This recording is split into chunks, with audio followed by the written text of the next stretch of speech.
This is a video that has been 12 years in the making. Since the very first time The Last of Us hit our PlayStations back in 2013, I've always wanted to speak about this game publicly. Now, given my channel most certainly doesn't date back to 2013, it's fair to say I haven't dedicated over a decade of my life to this video.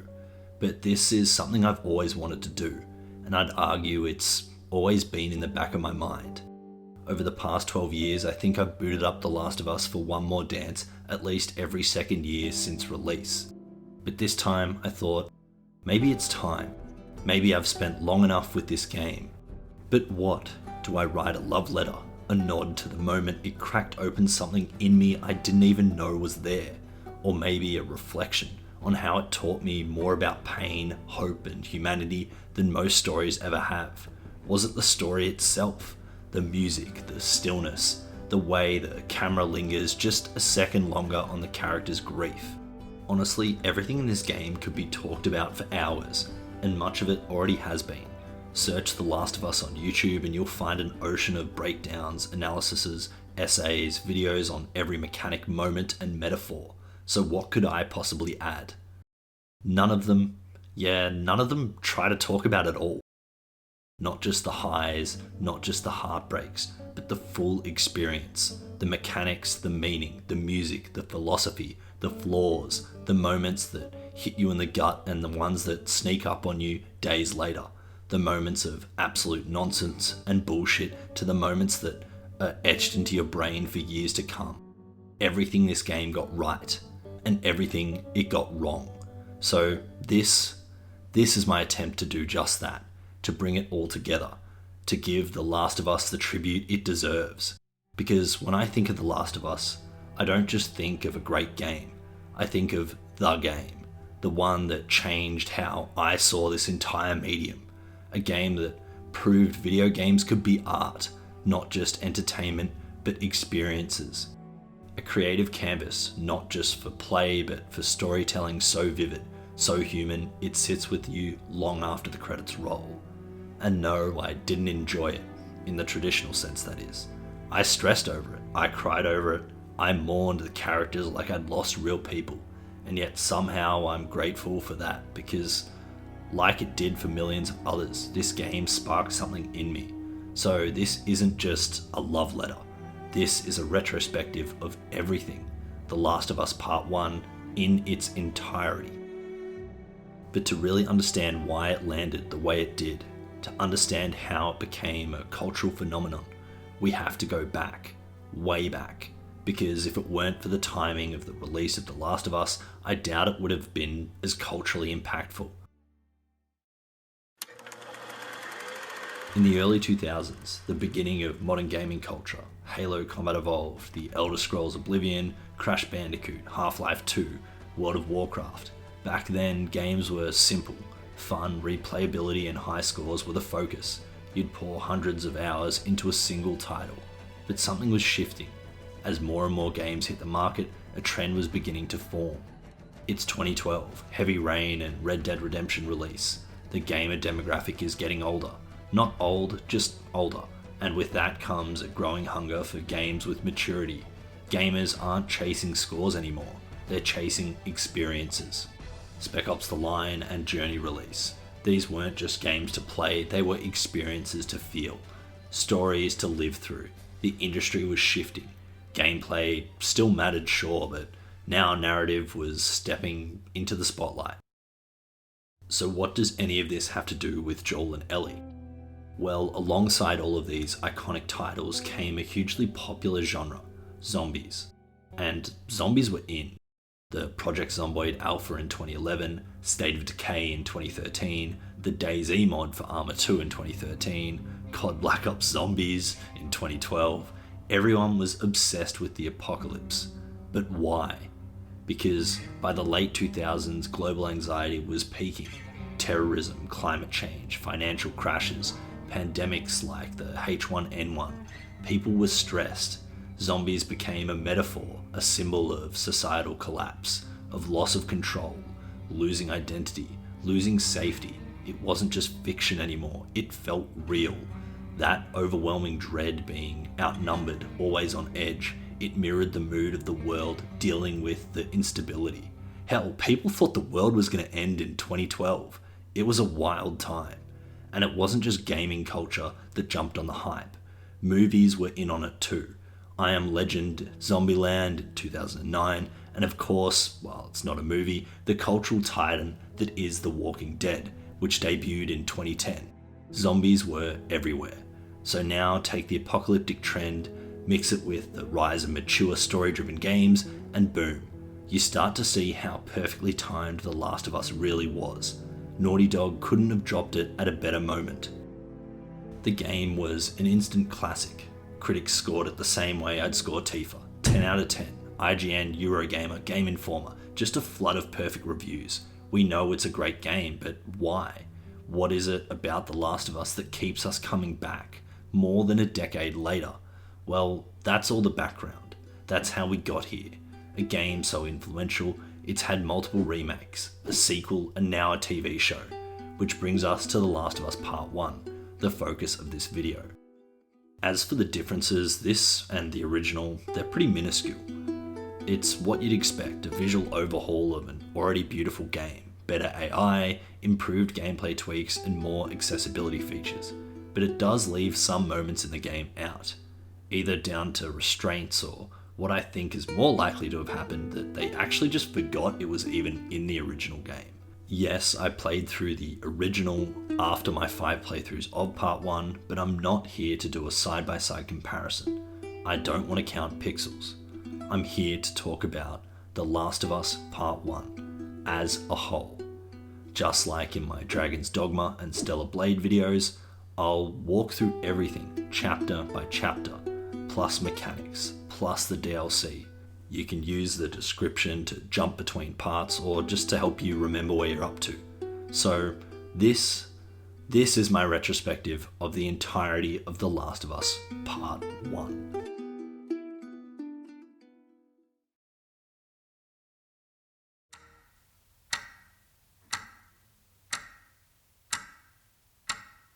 The game begins with a ticking sound, a clock, time, a theme, maybe not. We all have limited time, but in the concept of the opener, a clock represents a multitude of things. It isn't just a coincidence that they chose the sound of a clock to begin the game on. Joel's watch is broken. Sarah gives him a new one, and through the game, despite the clock not working, Joel never takes it off. In Christian Spicer's interview of Neil Druckmann, writer and creative director of The Last of Us, he spoke about the significance of the watch. Cinematic storytelling, you're always looking for ways to visualize feelings. So people don't have to, Joel doesn't have to constantly say, hey, remember Sarah, my daughter that died 20 years ago? Like, instead, all he's got to do is touch his watch. And as a player, you right away, that becomes a symbol for this relationship. A tangible connection that constantly reminds us that even though he has Ellie now, he had Sarah then. It's a way to remind us constantly about how Joel feels. We never forget Sarah because of the watch. The father-daughter chemistry is pretty evident. We get a great taste of the relationship between Joel and Sarah right from the start. The way that Joel jokes about the watch being broken. Honey, it's What? nice, but I think it's stuck. It's not. What? No. Oh, ha ha. And then the way Sarah hits him back with how she got the money for the gift. Where did you get the money for this? Drugs. I sell hardcore drugs. Oh, good. You started helping out with the mortgage then. Yeah, you wish. It's a fun, lighthearted banter moment between father and daughter and really paints the picture of their relationship. Joel is clearly a lighthearted guy, willing to joke about something as serious as a birthday gift not working, while Sarah, being so young, is capable of making mature jokes with her father. It's a dynamic that we can see in a couple of minutes, and it tells us everything we need to know about the relationship these two have with one another, that these two have bonded and have had this dynamic for a long time. Sarah dozes off and Joel does what any father would, carries his daughter to bed, a display of love and affection that we see so early from Joel. And while this all takes place, we get the series' iconic guitar riff.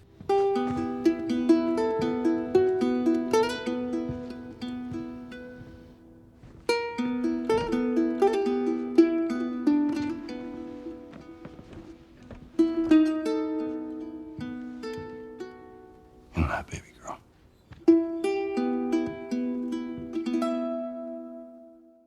The melody, that goddamn guitar. Boy, does it take me back. The minimalist arrangement of notes on a nylon string guitar, natural, raw, acoustic sound. The simplicity allows the weight of each note to carry through. Melancholically fragile and intimate, perfectly representing the game's themes of loss, love, survival, and moral ambiguity. It's a decaying world, and the guitar's gentle sound provides an emotional counterpoint to the violence and despair. The contrast makes the melody stand out more. It becomes a symbol of humanity in its dehumanized world. Something I'll talk about later, but this melody is iconic. You only need to hear it a couple of times when playing the game, and it's etched into your brain forever. Now, I'm not going to talk about every part of the soundtrack for this game. I'm not musically inclined enough to give you a meaningful and enriched experience, but this melody was too iconic not to bring up.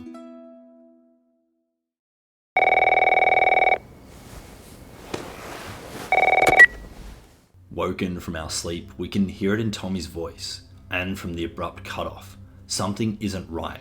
Now, of course, we all know what's going to happen. The Cordyceps Virus has clearly broken out, but the fact that it's unbeknownst to Sarah builds tension. As we explore the house, searching for Joel, tension really rises. We feel isolated and alone. The news broadcast, followed up by the explosions seen out the window, showing relativity and continuing that build-up we know is all coming. This is a great example of in-world storytelling.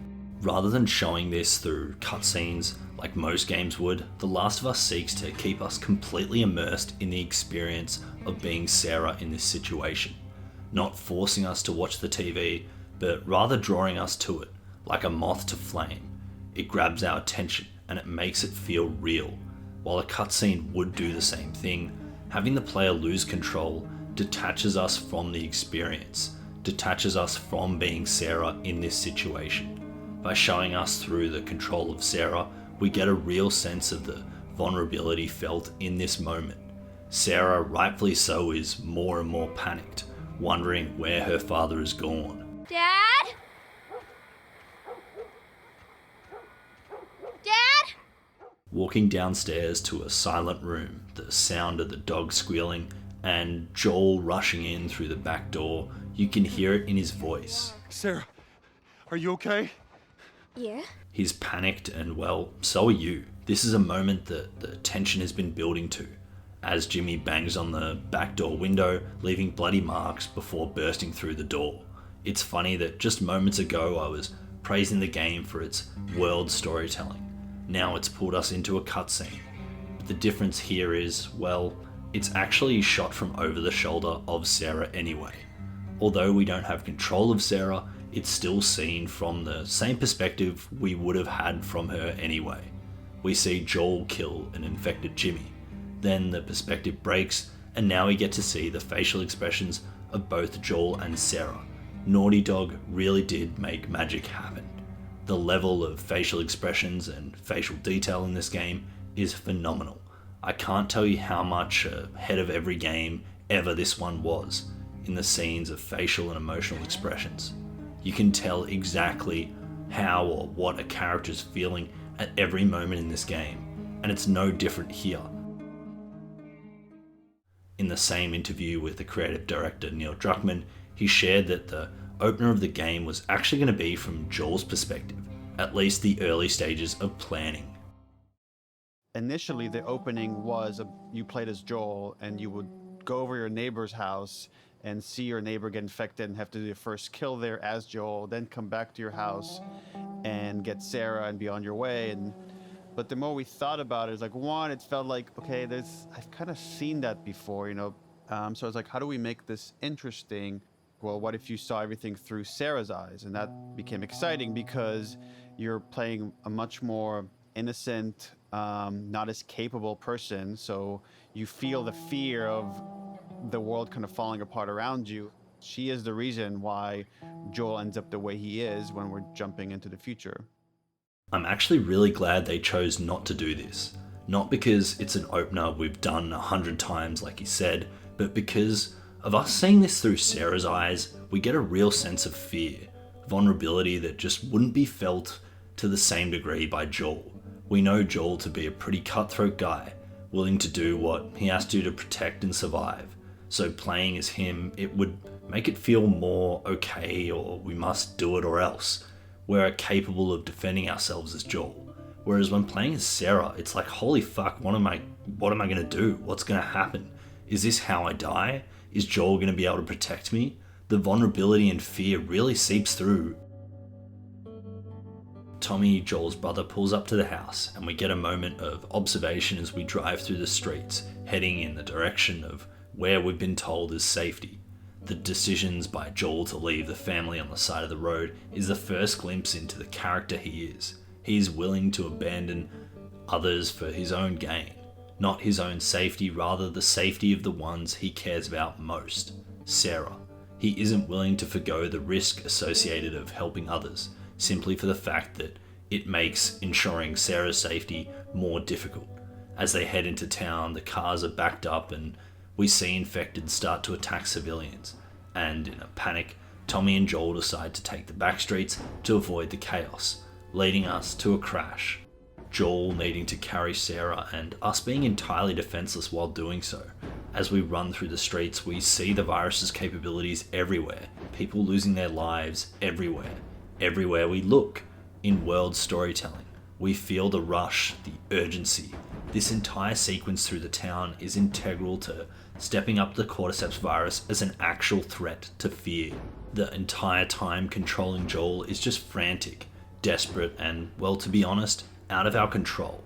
We have nothing to defend ourselves with, but we are carrying our daughter, praying for safety and to live. We rely on Tommy to protect us. It's something this entire prologue does so well. Set up the vulnerability of the characters, of us. It makes us respect the infected and the threat they pose. We feel vulnerable to the Cordyceps virus because we have no means to defend ourselves. Had we had a gun and killed some infected in this section, we certainly wouldn't have feared or respected the virus as much as we should. In fact, it would go a long way in doing the opposite. But because we are powerless, running on faith and this sense of hope, the vulnerability sets up the Cordyceps virus for the rest of the game. That makes us realize it's not just any old horde of zombies. It's okay, baby. We're safe. We're safe. Hey, we need help. Stop! Please. It's my daughter. I think her leg is broken. Stop right there! Okay. We're not sick. Got a couple of civilians on the outer perimeter. Please advise. Daddy, what about Uncle Tommy? We're gonna get you to safety and go back where I am, okay? Sir, there's a little girl. But... Yes, sir. Somebody, we've just been through hell. Okay, we just need... Shit.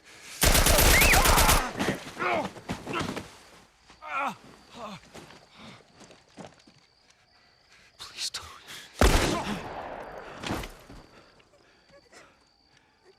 Oh, no. Sarah. Move your hands, baby. I know, baby, I know. God.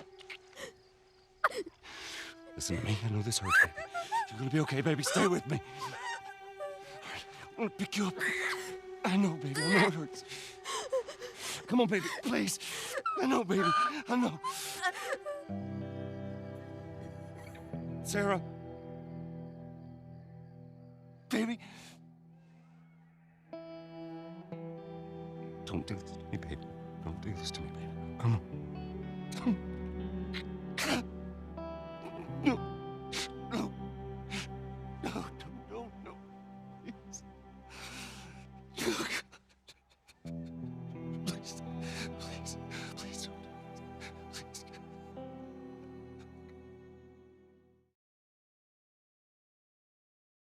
I thought I was finally ready for this game again. I thought I'd finally been able to detach myself from this scene, but for some reason, despite knowing it's coming, despite having watched this scene God knows how many times, I still can't get over it.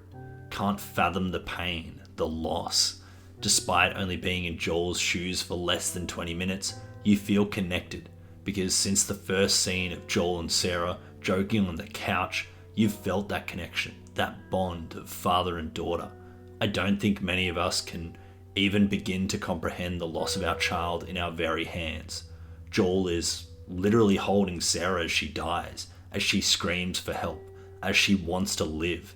The traumatic experience of loss in your very own face, the fact that you've just gone through hell to survive, leaving a young family behind on the side of the road, rushing past countless civilians, getting mauled to death, all in the pursuit of your own safety. And when you finally reach sanctuary, you finally feel you have escaped the chaos, like there is a chance of survival. Your very own savior attempts to kill you and your daughter, succeeding with the latter. This sets the tone, a theme that is presented throughout the entirety of the game. Now, I know this is an overused one, but the legend of Sisyphus, condemned to push a boulder to the top of the mountain only to have it roll all the way back down. Every time Joel thinks he reaches safety, thinks things are finally going his way, it never goes to plan. When Joel, Tess and Ellie arrive at the Capitol building, there are no fireflies. Back to the bottom of the mountain. When you finally get a car working thanks to Bill's help, and then you get ambushed in Pittsburgh, back to the bottom of the mountain. When you meet people with a common goal of reaching the fireflies, you lose them to the infected and machination of suicide. Back to the bottom of the mountain. When you finally reach Tommy at the dam, it gets attacked by bandits. Back to the bottom of the mountain. When you finally reach the university where the fireflies were meant to be, only to find out they've packed up and left. Back to the bottom of the mountain. We figured out where the fireflies are now located, only for Joel to get seriously injured. Back to the bottom of the mountain. We finally reach the hospital where the fireflies are located, only to figure out what they're really going to do. Back to the bottom of the mountain. This game is nothing but a metaphor for the life of Sisyphus, condemned to push the boulder up the mountain, only to be set back. Joel condemned to keep going, condemned to always struggle to survive. It's a case for perseverance, willing to continue no matter what. Bringing it back to the prologue, this is Joel's first setback, and I still remember watching this scene for the very first time. Knowing that Sarah was not on the box art, I deducted that she'd die, but I didn't expect this. Of all the ways I thought for sure she'd be bitten, not killed by a human, not killed by the supposed saviors we'd been struggling to reach from the beginning. Tragic. Her death to a human is a massive expectation subversion. I thought for sure her death to the infected would set up for our hate towards them. The infected were the catalyst, not the antagonists for the role humanity would fill. Zombies were a natural threat, sure, but they were just following instinct. As all plant life, natural order, they simply wished to grow, to expand their branches from one host, one human to the next. They didn't discriminate. So how about humanity, the true antagonist? Humanity's benevolence, our compassion, our love, or quality of being a human. How much humanity are we gonna sacrifice to survive? In the case of the guard, quite a lot. We can tell he didn't want to do it, but he knew, and he knew what was important to survive. To kill a father and his daughter, two people seeking help from you, quite a toll on one's humanity. Lucky for him, he didn't have to ponder it for long. Thanks, Tommy. Some people might argue the realism to which Joel can slaughter hundreds of humans throughout the game, but I say watch this. Watch your daughter die in your own hands and tell me that you wouldn't lose some of your humanity. Joel is set up from here. I don't even have to play the rest of the game to know what kind of character he's gonna be. Shut off, heartless, cold and brutal, because he lost what's dear to him, his warmth. It arguably makes it easier for us as well, because we feel the connection towards Joel and Sarah. We also suffer the loss. It makes it easier to kill civilians later as well. Now obviously this is a video game, but it paints humanity in an ugly picture. It makes it easier for us to justify the slaughter of human life, because why should we care? They took something dear to us, and we're doing whatever we can to survive. Not a single moment in the entire game has us be the first to attack humans. What I mean by this is, there is always, and I mean always, a justified reason for us to be able to kill the humans on screen at every moment. We are constantly attacked by bandits or provoked into self-defense. We can always have a justifiable reason for killing humans. It's ironic that the game protects us in such a way. We don't have to live with the weight of killing innocents just to survive, because we never do. We kill bandits that attack us, soldiers that killed Tess, cannibals that tried to rape Ellie. The game never gets us to sacrifice our humanity. In fact, the only times where Joel ever is the first to move is in cutscenes, like when Sam gets bitten and turns, or when Ellie, Tess and Joel get sprung outside of the wall of the quarantine zone. We as players are never in control when Joel and Ellie have to sacrifice their humanity to survive, when they have to kill innocent humans who have done nothing wrong, detaching us from the sacrifice of our humanity. The prologue in The Last of Us is the greatest intro to any game, period. It may not be the most exciting gameplay-wise, but it sets up for everything. Without it, this game really would have fallen way off the mark. It's funny because in every replay I wish I could skip this section of the game. Not because it's bad or boring, because it's so impactful, so memorable, that I still remember every moment of it. Take a bow, Naughty Dog. This was one hell of a way to introduce The Last of Us. I hate that I'm doing this now, but contextually there aren't many other opportunities to do this. At the heart of The Last of Us is the Cordyceps Virus, not a lab experiment gone wrong, not an alien parasite, a fungus, one that already exists in our world. In the real world, the Cordyceps is a parasitical fungus that infects insects. It takes control of their nervous system, puppets their bodies, and eventually bursts through their heads to release spores and start the cycle again. Nature at its most nightmarish. And the devs of Naughty Dog asked the terrible question, what if it jumped to humans? That's the premise behind the Cordyceps brain infection, or CBI. In the world of The Last of Us, this mutated strain of the Cordyceps fungus made the leap to humans, and it did it fast.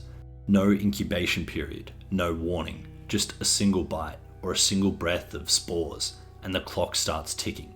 Within hours, the infected lose control of their higher brain functions. Their minds are gone, and in their place is a creature driven solely by one instinct: spread the infection. The brilliance of the Cordyceps virus is in its evolution. Unlike traditional zombie stories where decay is mostly cosmetic, here in The Infected, they change the longer they're infected with various stages. Runners, stalkers, clickers, and bloaters. All the known stages of the Cordyceps virus that all are different types of infected, spanning over days to years. Each stage tells a story of degradation, not just physical, but existential. These aren't just zombies, they're people, parents, partners, children, trapped in the body that is no longer theirs. According to in-game notes and environmental storytelling, the outbreak began via contaminated food supplies, specifically grain and flour, infected with mutated cordyceps spores. In a matter of days, society collapsed. The virus spread through major population centers before anyone even knew what was happening. No cure, no vaccine, no real hope. What makes the Cordyceps virus so compelling isn't just its scientific plausibility, it's what it represents thematically. The fungus mirrors the game's exploration of loss and control, of the self, of society, of morality. The infected are physical manifestations of the themes. But there's a darker, subtler question The Last of Us poses. Are the infected truly the enemy? Or is it us, the survivors who have turned on each other, who have burned what's left of the world trying to keep what's theirs? Because as horrific as the infected are, they're not cruel. Well, they are, but they don't torture, exploit, or lie. They're just doing what nature programmed them to do. It's the humans you often fear more. The Cordyceps infection isn't just the backdrop for a post-apocalyptic story. It is the story. A chilling, grounded, scientifically inspired concept that redefined what a video game zombies could be. It's grotesque, believable, and tragically beautiful. A disease with no cure, a world with no second chance, And yet through the bleakness, Naughty Dog still finds moments of hope, moments where life pushes through the decay, where a giraffe walks through a crumbling city, where Ellie cracks a joke, where Joel sees the world again, if only for a moment.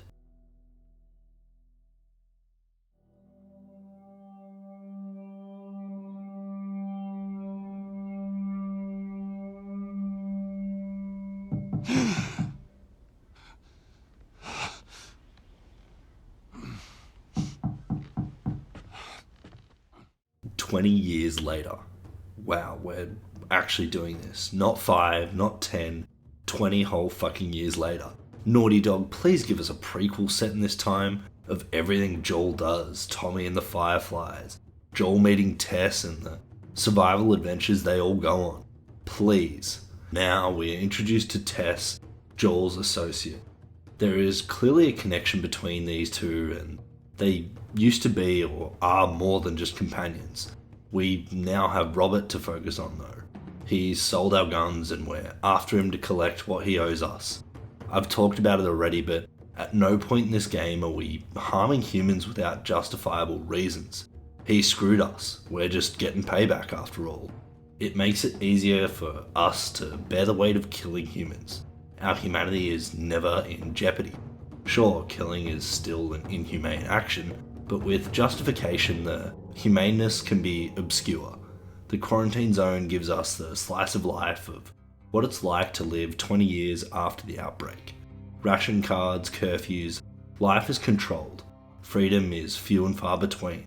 Walking through the streets sets the tone of what regular life is like. Showing, not telling, just moving between districts requires you to have ID and present a reason to security. You're almost treated like livestock. It's kind of crazy. What's your business here? Got the day off. Visiting a friend. All right, move on through. Thanks. Get out of here, Joel! Close it up!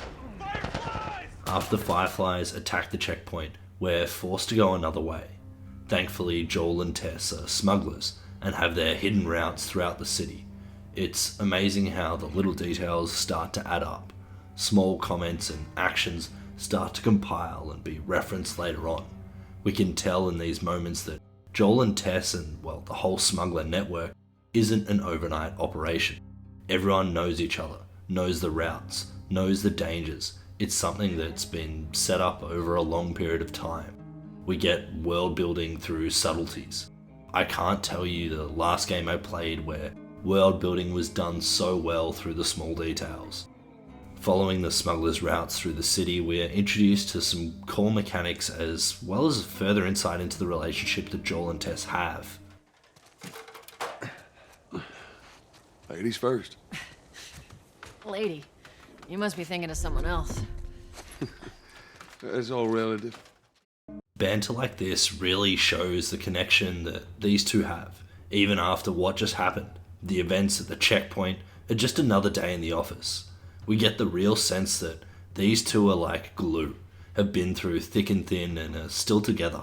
The remainder of the section introduces us to the plank mechanic used later in puzzles, well, quote unquote puzzles for lack of a better term, as well as stealth and combat mechanics as we work our way through the wharf in search of Robert. The gunplay is something I'll talk about later as more tools become available, but it's something fairly unique to The Last of Us's experience, which was later mimicked by a lot of other games. After making our way through the wharf, sneaking past guards, we finally managed to get to Robert, only to have to chase him through the streets until finally he's trapped at a dead end.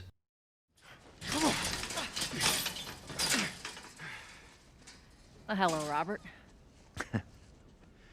Tess. Joel. No hard feelings, right? None at all. All right. God damn it! We missed you. Look, whatever it is you heard, it ain't true, okay? I just want to The say... guns. You want to tell us where the guns are? Yeah, sure, but it's complicated. All right? Look, all right, just hear me out on this. I got... Fuck. Stop! Oh. Quit your squirming. You were saying? I sold him. Excuse me. I didn't have much of a choice. I owed someone. You owed us. I'd say you bet on the wrong horse. I just need more time. Just, give me a week. You know, I might have done that if you hadn't tried to fucking kill me. Come on, it won't Who like has that. our guns? I can't. Just give me a couple. Who has our guns? It's the Fireflies. I owed the Fireflies. What? Look, they're basically all dead. We can just go in there, finish them off. We get the guns. What do you say? Come on. Yeah, fuck those Fireflies. Just go get them.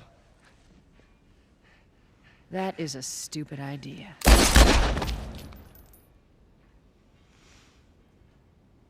Well, now what?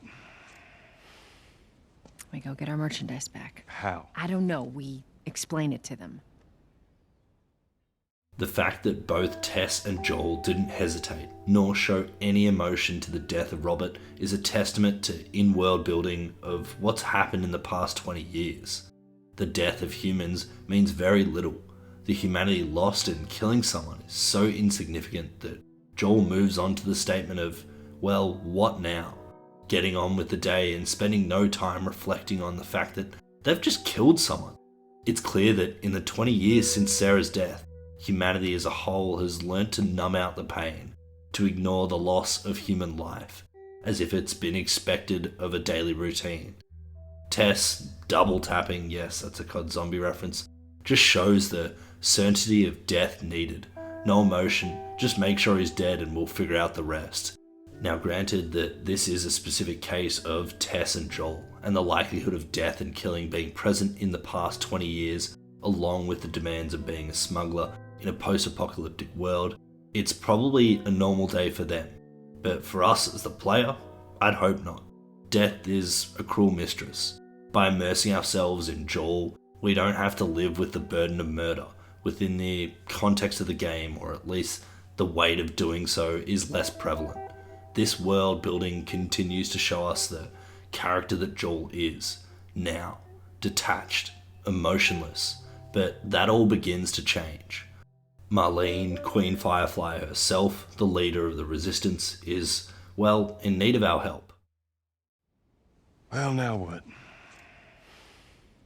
We go get our merchandise back. How? I don't know. We explain it to them.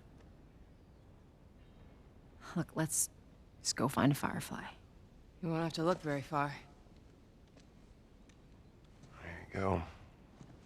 Queen Firefly. Why are you here? Business. You're looking so hot. Where's Robert?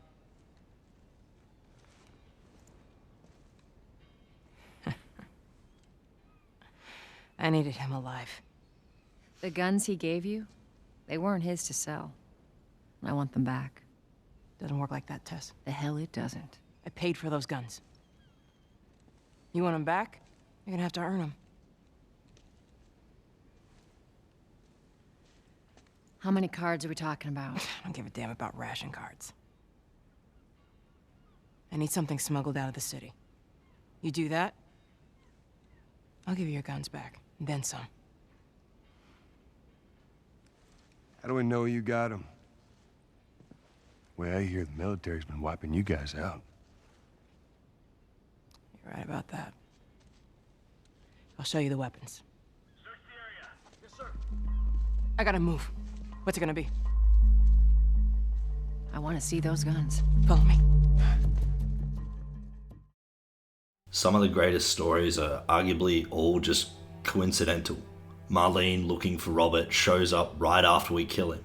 The way that Tess and Joel smugly don't answer her question of where Robert is. Rather just step out of the way to show Robert's lifeless corpse on the ground is just so cold, so cool. The fact that Tess and Joel are on the same page.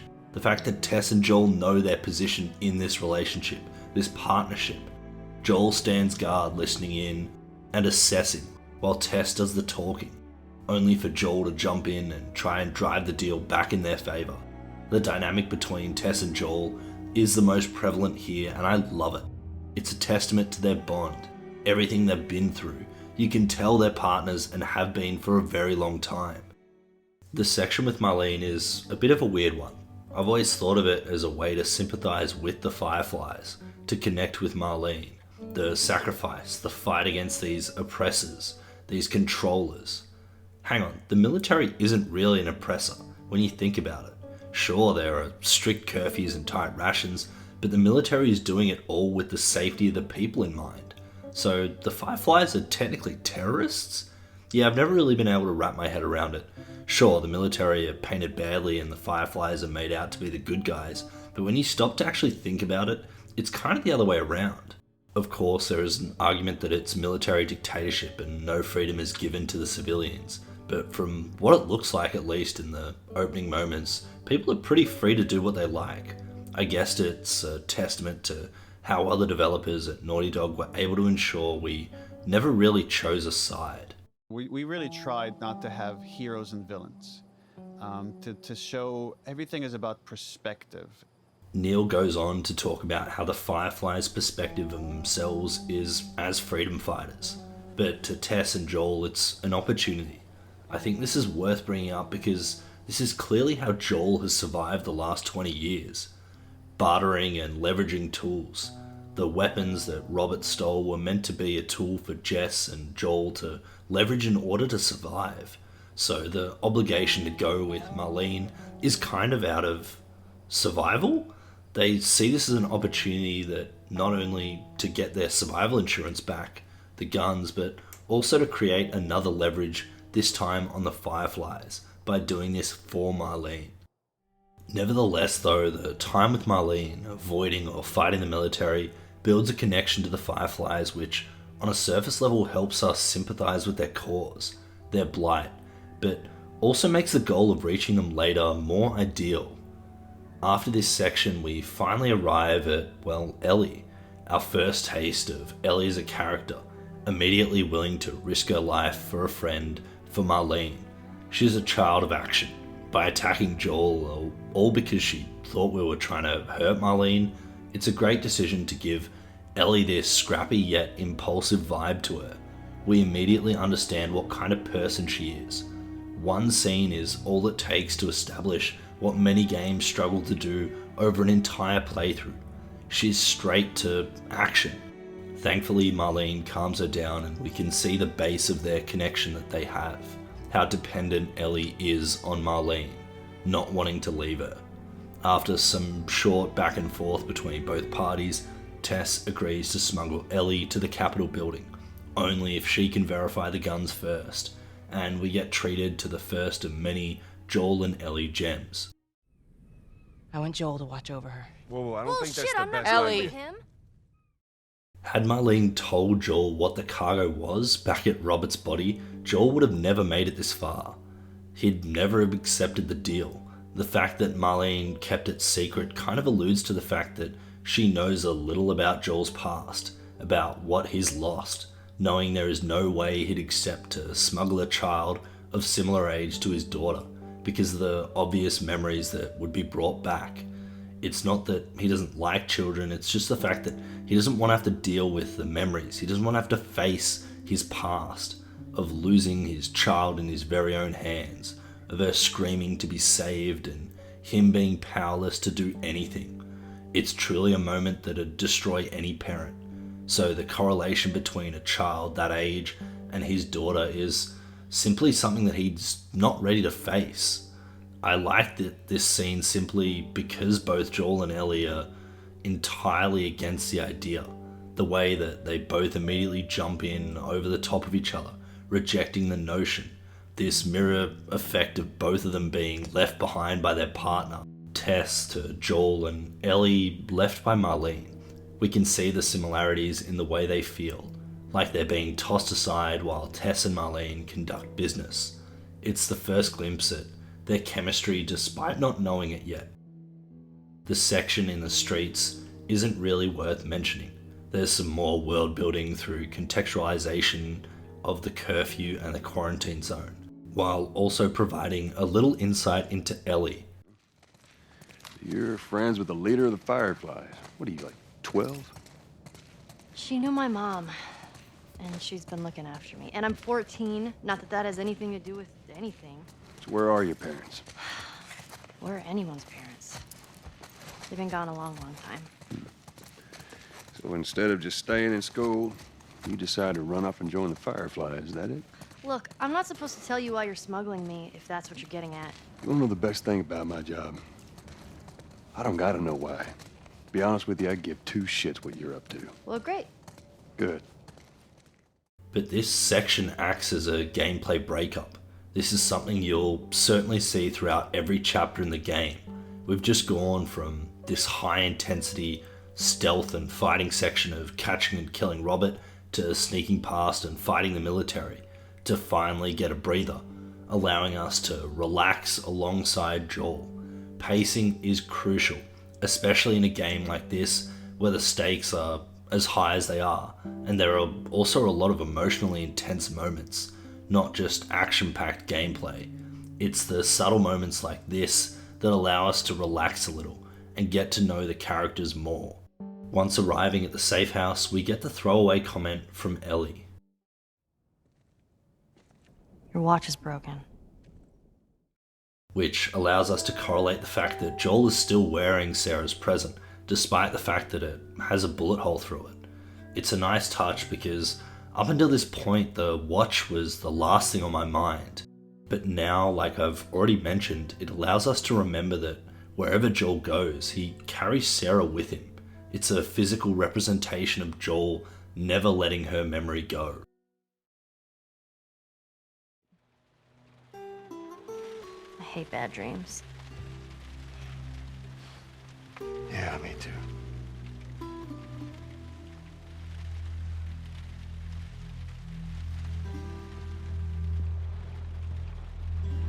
You know, I've never been this close to the outside. Look how dark it is. Can't be any worse out there. Can it? What on earth do the Fireflies want with you? Hey. Sorry it took so long. Soldiers fucking everywhere. How's Marlene? She'll make it. Gotta sell the merchandise. It's a lot. Wanna do this? Yeah. Let's go. The suspense. Come on, Tess, what is that timing? Just when we think there is about to be a breakthrough, like we might find out what the Fireflies want with Ellie, Tess comes barging in. Not to mention it ruins this great moment between Joel and Ellie bonding over a bad sleep. We get this moment of sincerity in Joel, like he realizes that Ellie is actually just a child, and that the idea of smuggling her outside of the safe quarantine zone is absurd, to the point he actually wants to know why he's doing it, even though just moments ago he said, You wanna know the best thing about my job? I don't gotta know why. Be honest with you, I give two shits what you're up to. Well, great. Good. we get a glimpse into the character that Joel once was, a father just wanting to protect his child. In this case, protect Ellie. Obviously, he is not at that point where Ellie is filling that role, but he sees the innocence in Ellie. Obviously, to the fact that the outside world is so much worse than the quarantine zone, because to Ellie, she was born here. She only knows life in the walls. It's a shame because I'd argue up until this point where we're reunited with Tess and then go on the mission of smuggling Ellie out of the quarantine zone, we never really are playing the game. It's kind of like watching an hour-long intro with minimal interaction. Of course, narratively, everything from the smallest detail is needed to build this world and the characters in it. But that's the thing. For the last hour, you've probably spent about 50 minutes walking. It's kind of the part of the game I dread most on a revisit, because I know it's going to be an hour before this moment, where we truly get to start playing The Last of Us. Don't get me wrong, I understand the importance of everything up until this point, but now we get to play the game. The moment when we first step out into the rain, when Ellie hits us with the Holy shit. I'm actually outside. It's funny and relatable, the fact that a 14-year-old can say casually what's on all of our minds. Don't do anything stupid. Move. Turn around, on your knees. You scan him, I'll call it in. All right. Put your hands on your head.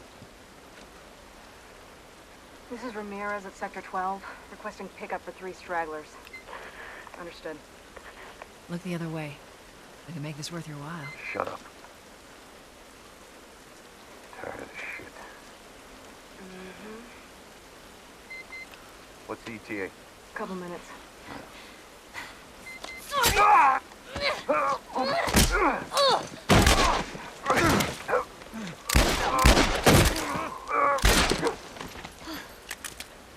Fuck. I thought we were just gonna hold him up or something. Holy shit. Look. Jesus Christ. Marlene set us up? Why the hell are we smuggling an infected girl? I'm not infected. No? Just lying? I can explain. You better explain fast. Look at this. I don't care how you got infected. It's 3 weeks old. No, everyone turns within 2 days, so you stop bullshitting. It's 3 weeks. I swear. Why would she set you up?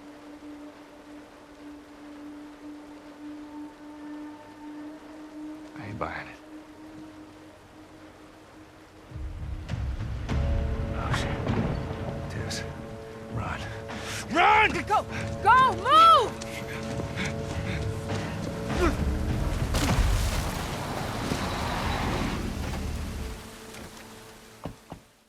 Ellie's quick improv to catch the guard offhand and then forcefully show her secret to Joel and Tess out of fear for her own life.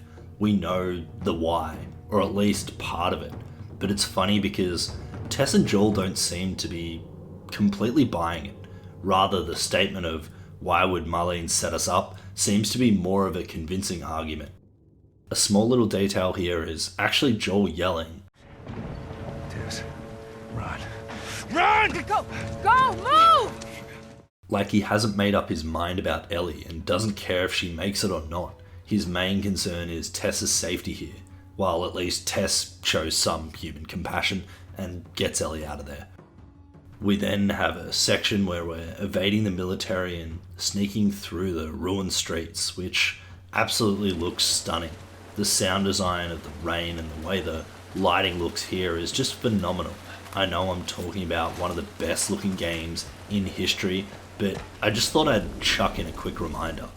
There's a specific moment here after going under the garage door where we come to an open street where the soldiers are walking down that street. I'm not sure if this is intentional, but I've kind of always sprinted off to the right and never really had to do anything here. There is a bunch of cover and throwable objects to distract them, but by the time they get into position where you'd have to sneak past them, I've already made it to the exit of this section, skipping the stealth entirely. Now, I did this on my first 2 playthroughs completely unintentional. It wasn't until I rewatched the footage that I realized, hey, there is meant to be stealth here. Something Naughty Dog probably needed to reconsider was putting something in the way of preventing you from doing what I did, because this moment of these soldiers slowly pacing up the street is entirely lost when I get past them before they even get close to seeing me. No tension, no stakes, no sense of accomplishment. On grounded difficulty, the hardest difficulty, you can't do this simply because you'll be spotted from the end of the street, but most people aren't playing on grounded, at least not in their first playthrough, so it kind of ruins the experience for most. Moving through the downtown area, we get a real sense of scale and beauty. we get our first glimpse at what 20 years of this virus has done to the outside world. The ruined city, the toppled buildings, and nature reclaiming what it can. While making our way through a slightly toppled building, we have our first encounter with the Cordyceps outside of the prologue. We have to stealth or fight our way through a room full of runners, the basic infected from this game, and then some clickers down in the subway. But I'll talk about the different types of infected later. What I wanted to talk about here is the stealth. The stealth in The Last of Us Part I is fairly straightforward but effective. Scattered throughout levels and combat playgrounds are bricks and bottles, your most basic tools of deception. These can be picked up and thrown to create noise, distracting enemies and opening a small window to sneak past or sneak up for the kill. It's a simple system, but one that feeds into the game's grounded approach to survival. While both bricks and bottles serve the same purpose mechanically, it quickly becomes clear that bricks are the superior choice. Unlike bottles, which merely stun enemies when thrown, bricks can be used as improvised weapons. Thrown at an enemy's head or used in close quarters, they can even kill. Yes, the bottles stagger, but they don't have the damage. So in that sense, there's no real reason to not pick up a brick when given the choice. Shivs are another crucial piece of the stealth puzzle. They're the only way to silently kill a clicker, and they offer a quick takedown option when you need to eliminate a target fast and disappear. But then comes the dead body problem. More often than not, the bodies become your undoing. It won't blow your cover instantly, but it puts everyone on edge. Guards shift into an alert mode, patrol patterns get erratic, and you can no longer tell where the AI is going to move, because they're actively searching for the player or signs of Joel and Ellie. It makes it more exciting for sure, but it isn't enjoyable when a dead body is what leads to such a condition. It's in these moments that you wish for a body dragging mechanic, just enough to pull a corpse behind a corner, even automatically. Nothing elaborate, just a small quality of life improvement that would go a long way in smoothing out the experience. But the fact that this becomes an issue at all is because the AI is so good. Enemies operate in clear states. Initially they're calm, patrolling, chattering, smoking, but spot a body and hear a sound and they lock into a heightened state of alert. They become sharper, more attentive. Every footstep, every crack of the floorboard becomes a possible clue. And if they catch a glimpse of you, they don't just rush your last known position and forget. They search, they sweep. They check corners, look under tables, scan doorways. It feels like Joel is actually being hunted, not like in my favorite punching bag, Assassin's Creed. And I say that lovingly. I love those games. But stealth in AC games is, well, the AI is just returning to their patrol after 30 seconds like nothing happened. Stealth in The Last of Us is just pure tension. Real. All because the AI don't have the memory of a goldfish. Then we have the clickers. I save them for last because honestly they're my biggest gripe with the system. I'll get into the infected types more later, but for now, clickers are blind, grotesque stalkers that navigate the world entirely by sound. And they hear everything. If Joel so much breathes wrong, they're onto him. This forces you into an ultra slow crouch walk, slower than the default sneak, and while the intention is sound, the execution often feels clumsy. Ideally, I love the concept, slowing down, holding your breath, creeping past something that will kill you in one hit, but practically, it's inconsistent. Sometimes you move a fraction too fast and bam, you're dead. Other times you so slow that the clicker turns around and hears you anyway, because its directional hearing is stronger when it faces the sound. When you do manage to hit that perfect pace and execute a stealth kill, it feels incredible. But on higher difficulties, the margin for error shrinks to the point of frustration. That said, this is really my only major issue with the stealth system. It's not revolutionary, but it's smartly designed, grounded in the game's world, and always reinforces the atmosphere of dread. Whether it's creeping through abandoned houses or sneaking past infected in pitch dark basements, the stealth is a constant reminder you're not a hero, you're just a man trying to survive. And for a system 12 years old, it holds up today. Bringing it back to the subway section with the clickers, there is one other important element I want to look at here. That's the safes. The game has these vaults or safes, these little boxes scattered around in certain areas throughout the game. I'm pretty sure there's 5 all up off the top of my head, which each require codes to unlock, rewarding you with a bunch of useful items and upgrade materials. However, instead of giving us a chest to open like a typical RPG, we're given a real-world safe. We need to crack these codes, but it's not as sophisticated or as exciting as I make it out to be. It's really just a matter of exploration, finding a little note in the area, so you might have to backtrack or go forward and find this little note that will have the code on it, then return to the safe and put in the code. It's not really that difficult.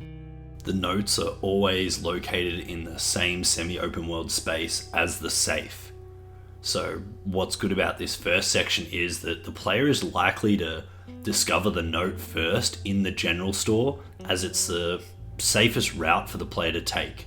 However, the note informs you that the safe is located in the bookstore on the opposite side to where you are, and then gives you the code, creating this internal conflict of, should I risk going for the vault code, or should I just move on?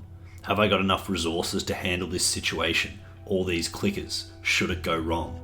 Is whatever is in the vault going to be worth the effort or the potential resources sacrificed in finding it? Or is it just going to be nothing? It's a great system because it's in-world decision making that gets you to engage with the game's mechanics. In this moment, it's specifically the combat and stealth mechanics. Can you make it there quietly, or do you have enough resources to fight your way through? Let alone, is it worth doing? It's immersive as hell, because you don't know what's in the safe and, you don't know how useful it could be. But the one issue I then have is, for the rest of the game, it's just a matter of exploration. All the other safes have minimal exploration, minimal engagement. I don't even think there's any safe that has a combat or stealth sequence. It's just a matter of exploring the area and finding the second note that tells you the code to the safe. After making our way through the streets and the stressful sequence in the old museum, where we are forced to save Tess and Ellie, we finally get a moment of respite in one of the beautiful shots of the game. With the sunrise on the horizon and the Capitol building in view, it's a moment of relief, a moment of light amongst the darkness.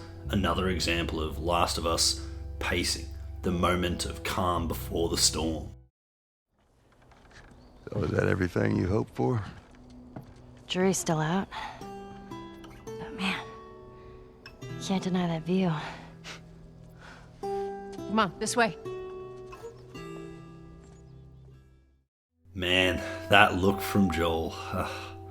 He's finally seeing Ellie for what she is, a child, a kid, and his fatherly instincts are starting to kick in.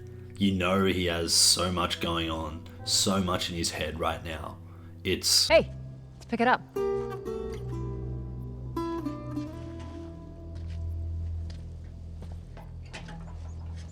Look, we're almost done. Stay focused. Yes, ma'am. Walking up to the Capitol building, we're again reminded of just how drop-dead gorgeous this game is. Even with this being the remastered version, I have the 2013 Capitol building etched into my brain. Just the way nature is reclaiming the world. It's a moment of peace, a moment of beauty that reminds us, even in the world plagued by cordyceps, there's still beauty to be found. But there is an important throwaway line here that ironically has so much importance. Just so it's out there, I can't swim. Look, it looks like it's shallow on the right side. Follow me.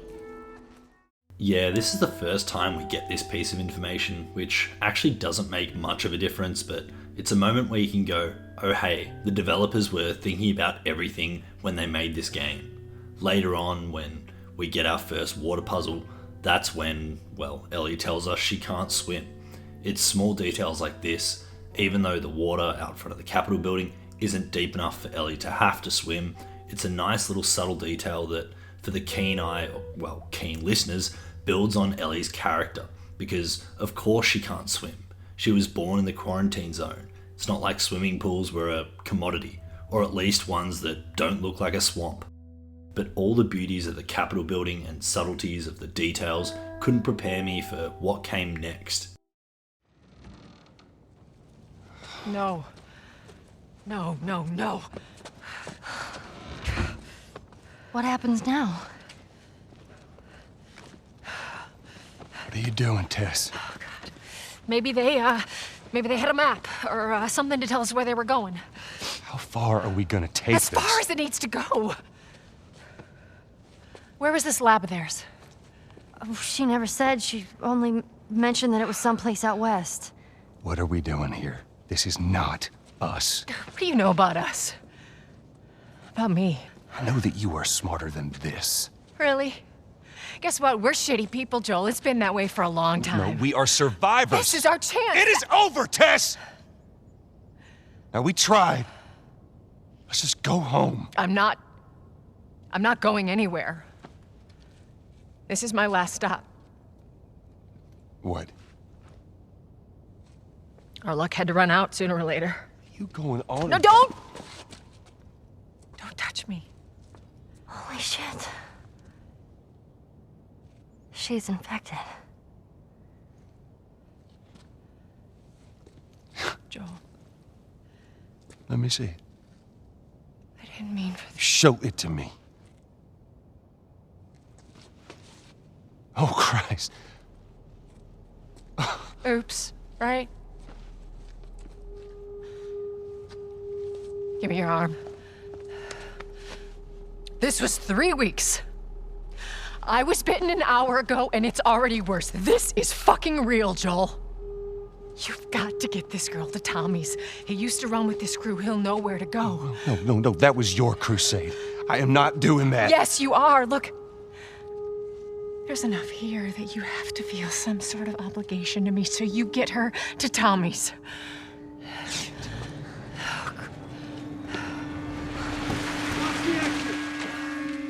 They're here. Damn it. I can buy you some time, but you have to run. You want us to just leave you here? Yes. There's no way that... I will not turn into one of those things. Come on. Make this easy for me. I can find... No, just go! Just fucking go. Ellie, I'm sorry. I didn't mean for this. get a move on.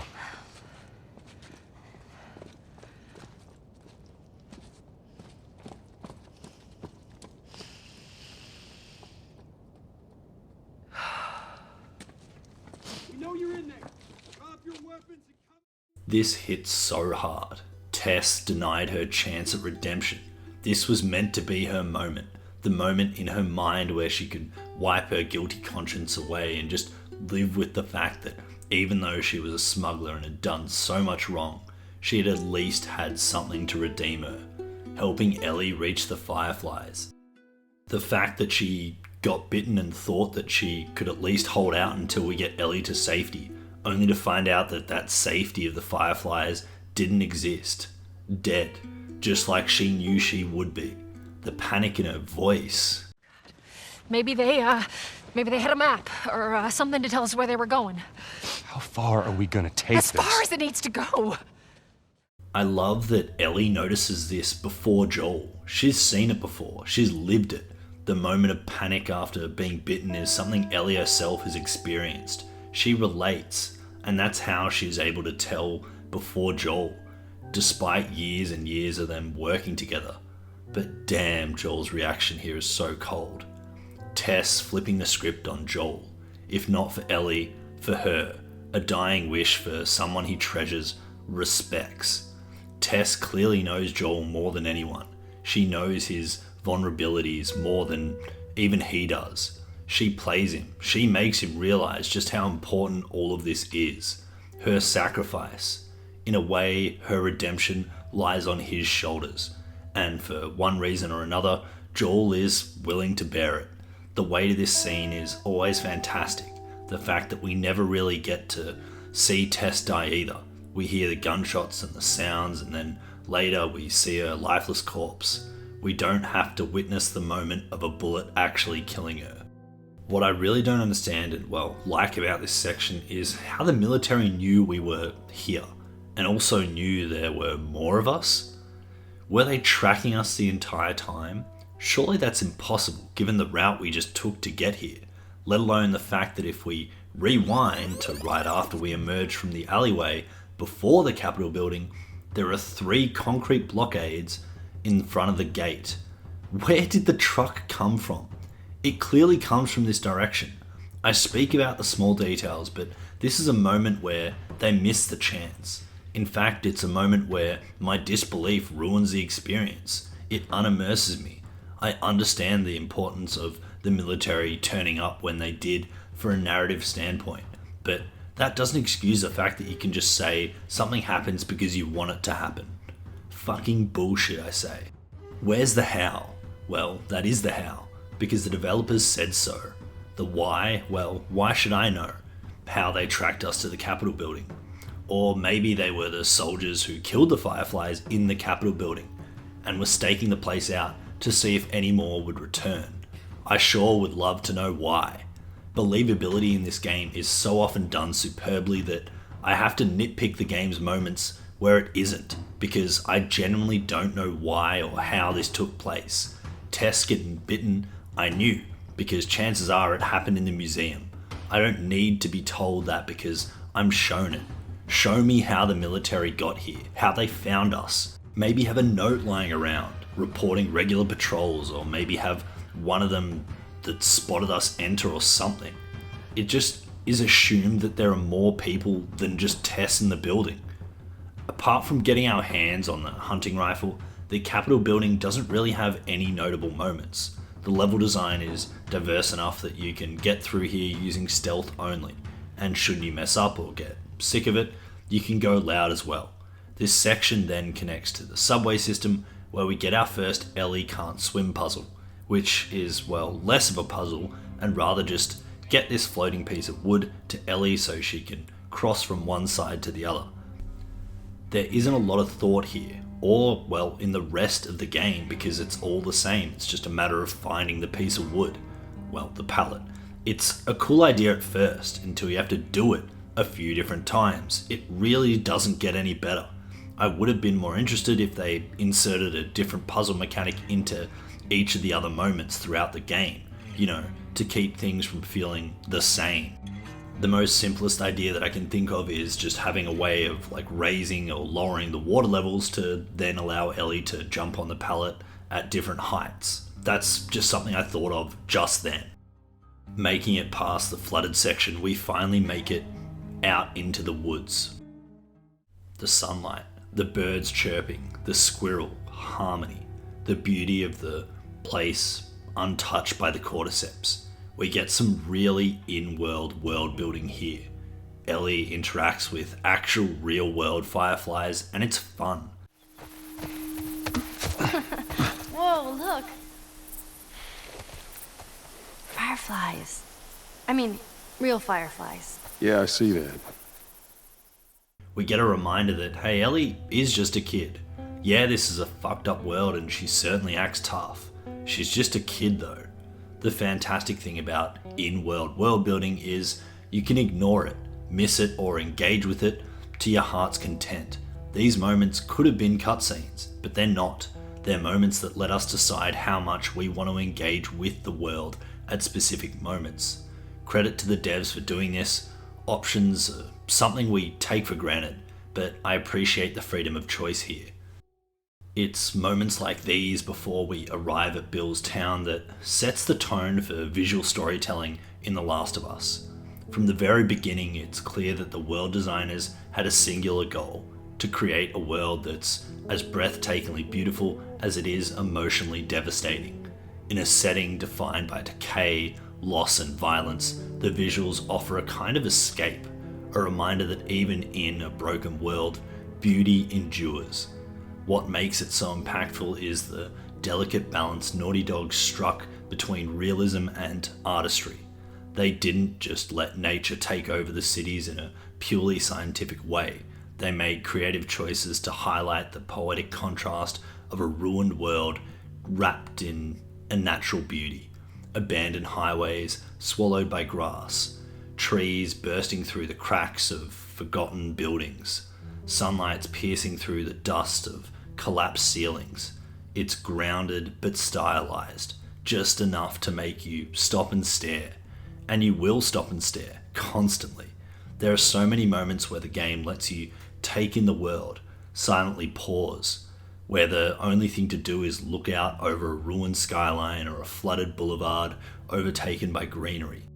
The beauty isn't just incidental, it's deliberate. It tells its own story. It reinforces themes of resilience, of the earth reclaiming what humans lost. It's haunting, yes, but also hopeful.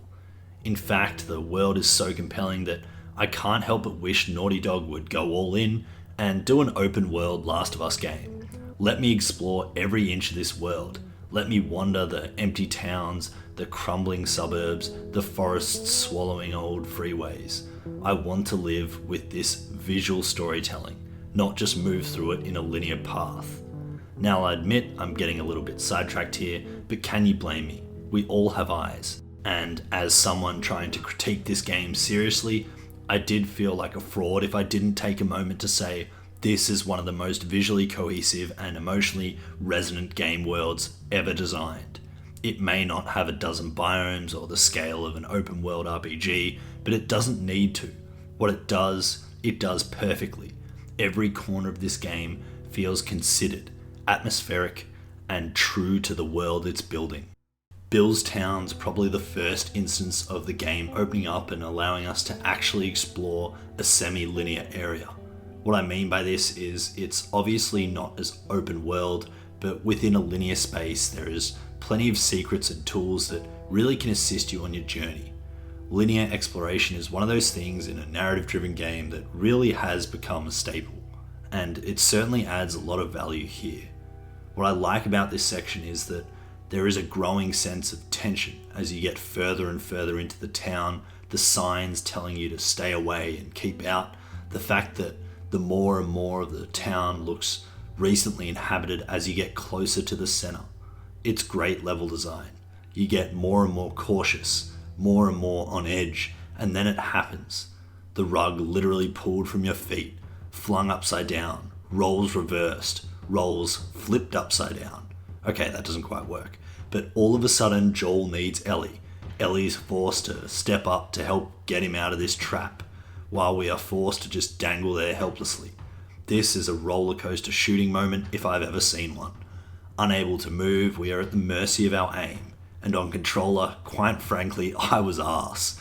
This sequence is amplified by every miss. If you have cracked aim, then this is kind of a stressless section. You're able to keep them away from Ellie, no problem. My experience using mouse and keyboard was vastly different to controller, even when I was on a harder difficulty. But hang on, why is there even a horde of zombies attacking us in the first place? Sure, the trap made a sound when Joel got caught on it, but the zombies waited for Joel to clearly and calmly tell Ellie what to do before starting to moan and groan and attack us.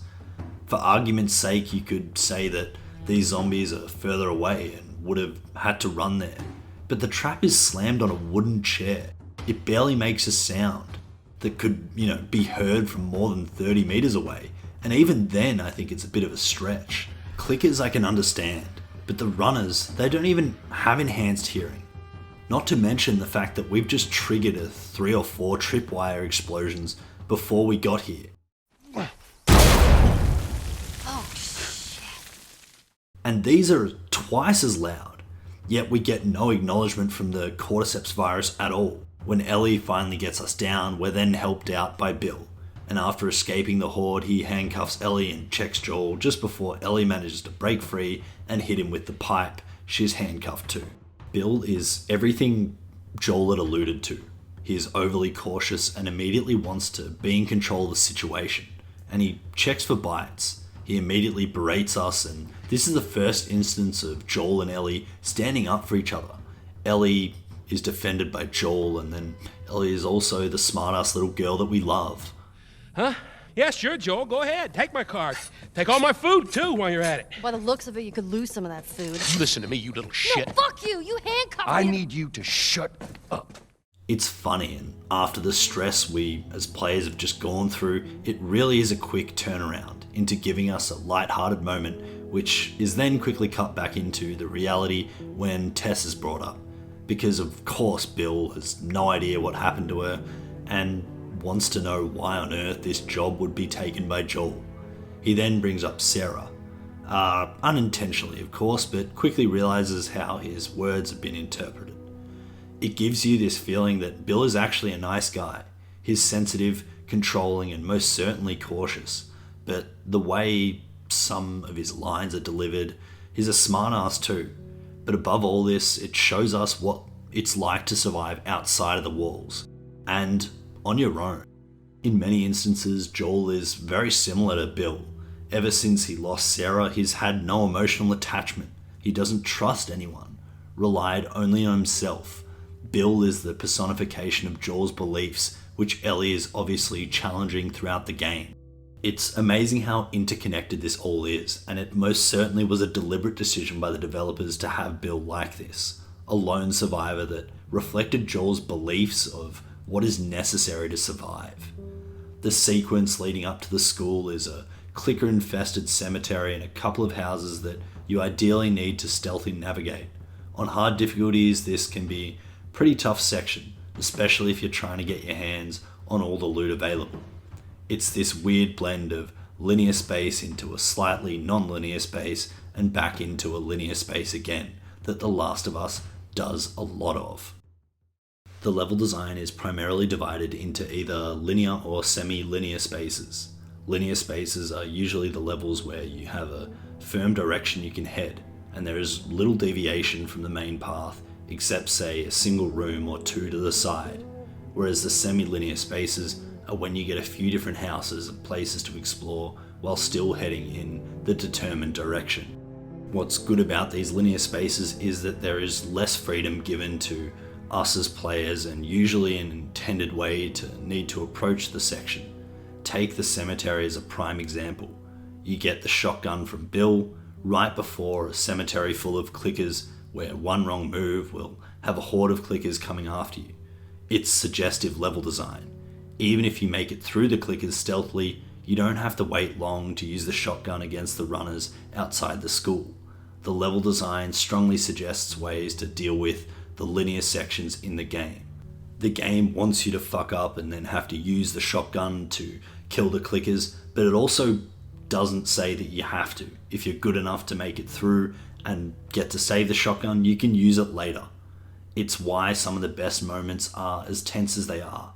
It helps prevent us as players using the same methods to get past each section, or sticking to the same few tools and weapons every time. But in saying that, at least for me, the sense of semi-open world spaces was just better. You get to use the tools you like in an approach that is comfortable. Sure, it's not breaking up the gameplay for you, but the real fun comes from figuring out a solution to a stealth puzzle, or just saying fuck it and going loud, not to mention actually exploring the homes and rooms and searching for every little secret and any and every tool available, any and every scrap that can be used to help us on our journey. Something about it is actually enjoyable. I've always said that an open world zombie survival game like The Last of Us would slap, so long as they can keep the level of detail throughout. But that's obviously easier said than done. I guess now is the time to bring it back to Bill's town. After narrowly avoiding a small horde and checking the military truck, there is no battery to be found, so we need to escape, and in doing so we have our first battle with the bloater. I'll talk about all the Cordyceps infection types later, but this is a tough fight, especially if you're running low on ammunition. These tanky guys don't go down easy, and because they're an instant kill on you, you actually need to use the environment really well here. And not to beat the camel's back, but again, a great example of suggestive level design. The shotgun is a great use for killing the bloater, if you're willing to risk getting close to use it, pushing us out of our comfort zone and amplifying the stakes. After making it out of the school and into the backyard of another house, we finally get the complete backstory to Bill. His lover, or rather ex-lover, Frank, hung himself after getting bitten. We now understand why Bill is the way he is, but it's also an insight into what it was like for Frank to live with Bill. Bill wanted to stay in the town while Frank wanted out, ultimately leading to their separation. There are still, clearly sour thoughts between them.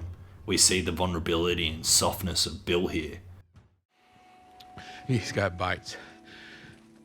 Here. And I reckon he didn't want to turn, so he... yeah, I guess not.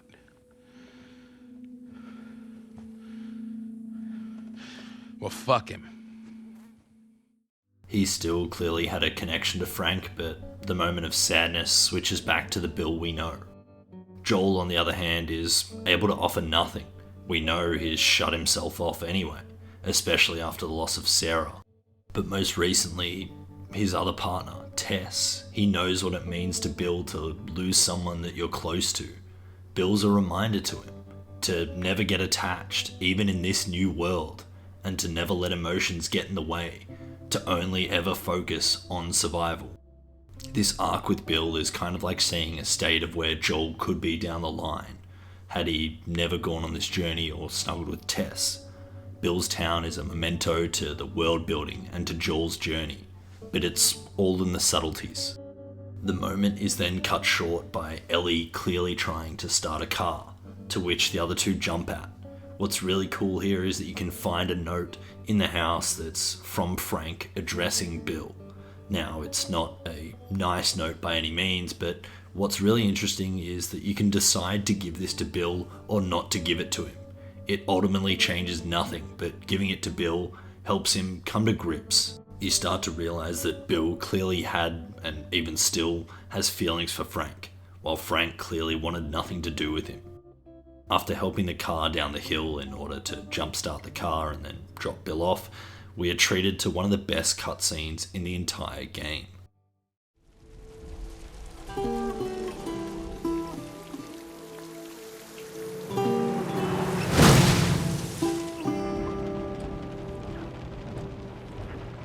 Oh, man. Hey, what happened to sleeping?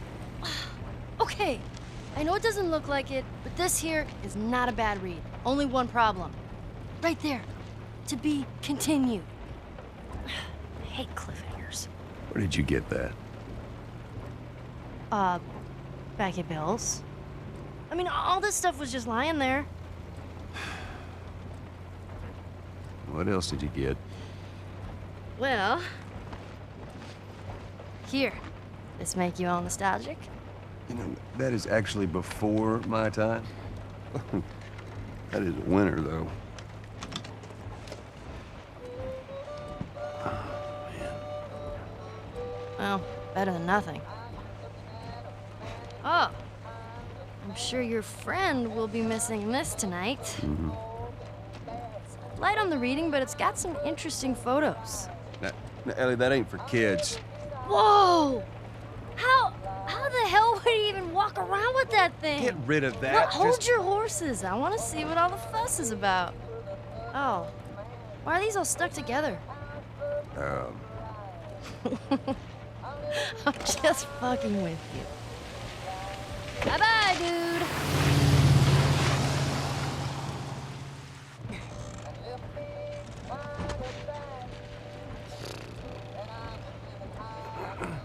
You know what?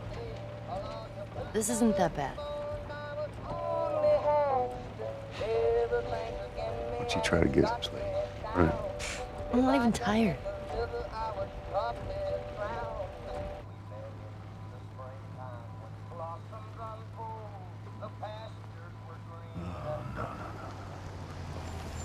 Well, perfect. Now what?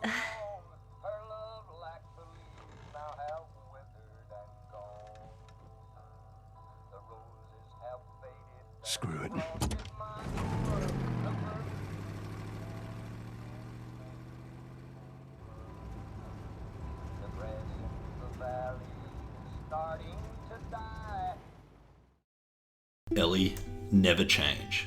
Stealing the comic from Bill's after Joel and Bill told her specifically not to touch anything is just great. It's exactly what you'd expect from the smart-ass little brat that Ellie is. The fact that she teases Joel about the guy's porno mag is just hysterical. It shows the bond these two characters are beginning to have. There's a deep connection forming, and the way Ellie plays with Joel and Joel acts like a father to her, the fact that Ellie falls asleep, shows a level of trust that she knows Joel will protect her and keep her safe while she rests. Ashley Johnson, the voice actor of Ellie, puts it perfectly. I think those moments are so important in the game because it is heavy, and we need to have those moments to just sort of all have sort of a collective sigh of relief, to have a break for a moment.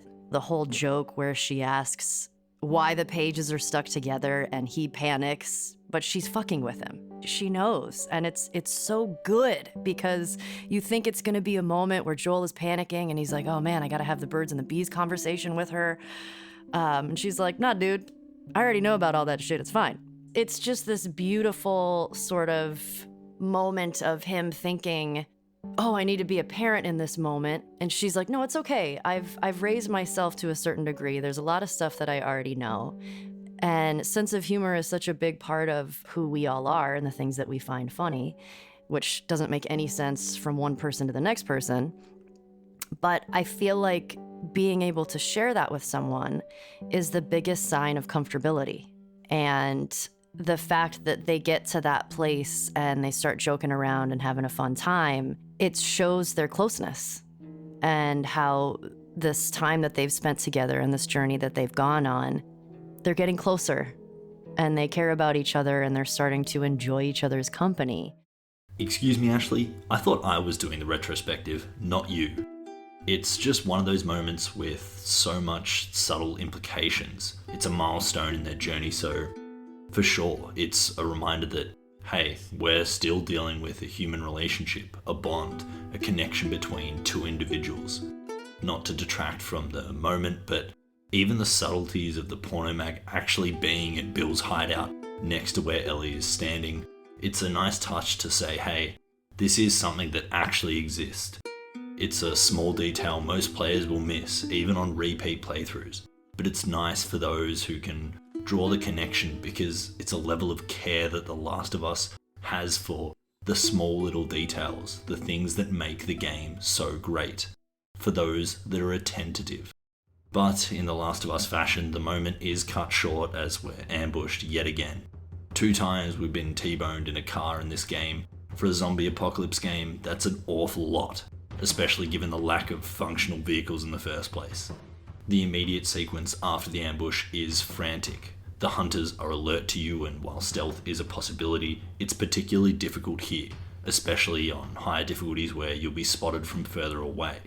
After making it through this section, we pass through rooms of clothes and loot from others they've raided, and even a pile of burning bones, and a checklist of people and supplies. You get a real idea that this is something they've been doing for years. We don't need the justification for the actions of killing these humans, because we can tell they've killed dozens of innocents. And if this wasn't enough for you, you can find a note that outlines the continual plan to ambush travelers and kill them and take their gear. It's a brutal reminder of the world through in-world storytelling, of how humanity is very ugly in the most dire of times. The entire of the Pittsburgh sequence is really a giant combat zone. You have stealth elements, but you're always forced into a fight in the end. So stealth is a means to starting combat on your terms, which I suppose is something I should probably talk about now. Given that we're now almost a quarter of the way through the game, I should probably talk about the combat in the game. So let's start with the gunplay, because it's one of the most unique aspects of the game's mechanics. Unlike most third-person shooters, The Last of Us doesn't give you a perfect, accurate crosshair right out of the gate. Instead, it gives you a wide target circle that gradually shrinks the longer you aim, emulating the idea that you're steadying yourself for a shot over time. It's not like Call of Duty, you don't just snap aim to headshots. This system injects a weird mix of realism and tension. I'm no firearms expert, but I imagine there's some truth to the idea that your aim gets better the longer you hold steady. What matters is that it feels right in the context. It's a mechanic that makes you earn every bullet. Each weapon handles differently. The hunting rifle, for example, takes longer to line up than, say, the El Diablo, a scope magnum that feels more like a sniper pistol. The difference is in the ADS times, circle shrink rate, and the size of the circle. The sway that forces you to think about your weapon choice in every encounter. It's a balancing act of power, range, speed, and precision. Speaking of weapon sway, yes, that's a thing too. Early on, your reticle will wobble all over the place, making even mid-range combat feel like you're trying to thread a needle on a roller coaster. But as you invest skill points into Joel, you can eventually eliminate sway entirely. At that point, all that's left between you and precision is the shrinking aiming circle. And that feeds directly into the tension that makes The Last of Us so memorable. Combat is supposed to feel messy. This isn't a smooth, polished cover shooter where you glide from enemy to enemy like a John Wick power fantasy. Here, missing a shot matters. It can turn a perfectly planned encounter into a chaotic brawl. You'll find yourself scrambling, switching to a brick, a bottle, a pipe, whatever's on hand, and that's by design. The game wants you to improvise, to panic, to adapt. As you progress, yes, it gets easier. You improve Joel's abilities, your own aim sharpens, and the controls start to feel more familiar. More tools become available, but the core identity of the combat never changes. It's survival first, not style. Now, let's talk about the weapons themselves, because here's where I've got some mixed feelings. On paper, the game offers a wide arsenal. Pistols, rifles, shotguns, bows, even a flamethrower. But in practice, many of these weapons feel like slight variations of tools you've already used. Take the Shorty, for an example. A sawed-off shotgun you get not long after getting the regular shotgun. They function almost identical. The Shorty just takes up a different weapon slot and has a little less range. Or the El Diablo, a scope magnum that's basically just a snappier version of the bolt-action hunting rifle with less of a kick. Don't get me wrong, it's fun to pick up a new gun. There's always that initial rush when Joel or Ellie grab something new, but the excitement fades fast when you realize it doesn't actually change how you approach combat. If the shotgun and Shorty both require you to be standing practically a meter away from the enemy, then what's the gameplay value of having both? This isn't to say that the weapon design is bad. It's functional, grounded, and serves the tone of the game. But when you're rationing ammo and every shot counts, especially on grounded difficulty, there's no room to think tactically about loadouts. You're not choosing the right tool for the job, you're using whatever the game gives you. And that reduces a lot of the excitement around the diversity in the arsenal. Then there's melee combat, which honestly I found pretty satisfying. You've got a variety of improvised weapons, the wooden plank, baseball bat, lead pipe, hatchets, each with a limited number of uses. They degrade fast, like breaking after 4 swings. But here's the twist, you can modify them using blades to become a one-hit kill weapon. Those mods don't last long either, but they can save your life with the clicker charging at you. It's a smart system. You're constantly scavenging for crafting and weighing whether to build a shiv, a health kit, or upgrade your melee weapon. And in those chaotic moments where everything's gone to hell, that sharpened pipe can feel just as important as a loaded pistol. Combat in The Last of Us Part I isn't about giving you power, it's about making you earn survival. It's deliberate, clunky, stressful, and punishing, but that's what makes it great. Sure, not every weapon feels distinct, and yes, there could have been more mechanical variety, but the experience isn't meant to be empowering, it's meant to be human, messy, unpredictable, brutal, and in that respect, it nails it. The quarantine checkpoint and library are a semi-difficult sequence to navigate because of how open it is. There is a lot of opportunity to be spotted, but there is also a range of different paths to get through the zone and out towards the hotel. I personally struggle because of how difficult it was to bait a single guard to be alert via a bottle or a brick without alerting every single other guard. It made navigating it stealthily more about learning the paths of the NPCs and less about actually planning, which is nice except for the fact that you have to be sitting still for minutes at a time. Now, I'm a sucker for a challenge, but having to repeat a section over and over again for the perfect line, it just isn't a Souls-like, nor is it a racing sim. I want to be able to adapt to what's in front of me, which you can do on easy and normal, maybe hard, if you can stealth kill some before being spotted, but going loud and killing like 30 people isn't satisfying, at least to me. It kind of unimmerses me in the experience. The idea that Joel and Ellie being well above human capabilities is believable in the context of them taking like 10 people on at a time, but any more and I'm starting to question the intelligence of these NPCs and how they managed to survive up until now. Comparatively on the survival of grounded difficulty, I expect to have to reset a couple of times to find the optimal line, but in that I know what I signed up for, so it's more expected. After making it through the library and out towards the hotel, we have a semi-open world space to explore, collect collectibles, find goodies to craft, and an infamous pallet sequence. Because of Ellie's inability to swim, we're forced to find a way across, which just involves finding a pallet in the surrounding area, moving the pallet to Ellie, and then moving it to wherever she needs to go. That's it. That's the formula. It's not a puzzle, which I expected it to be way back when I first played the game, but there is little to no iteration, apart from how you need to find the pallet. So swimming and grabbing the pallet, we can then cross the gap into the hotel, which consists of open exploration at the beginning as part of the downtime pacing, before throwing us into a stealth sequence spanning multiple floors. Despite being a linear area, there are also two different ways to approach reaching the higher floors. At least in this stealth section, through the collapsed roof in one apartment or the stairways on the other side. I mention this because despite the linearity of this area, Naughty Dog are at least trying to give you an option, or at least making it interesting in replays.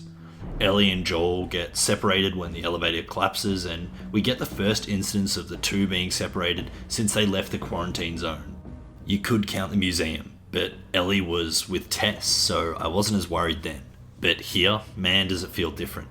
You know Pittsburgh is full of hunters, so half of it is worrying and concern for Ellie, and then the other half is for us, the player, Joel alone in the dark, trying to navigate a flooded generator room. The atmosphere here is incredible.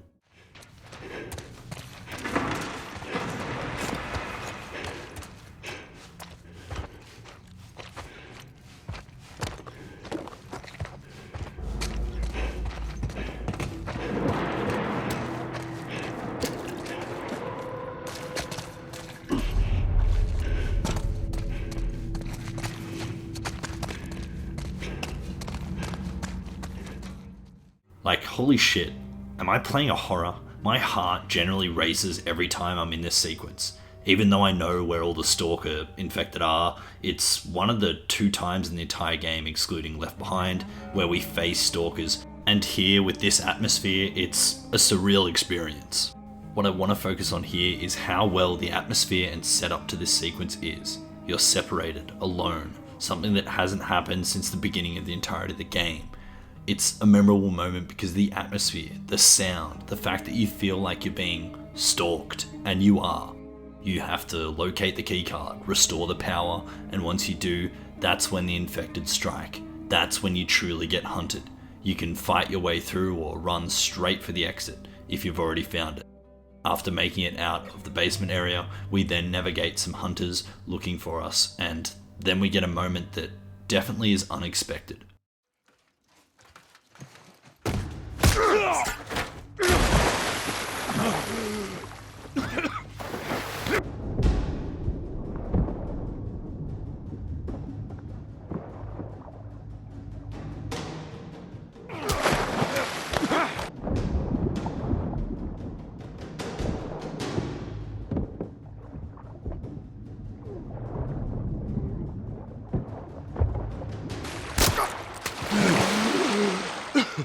I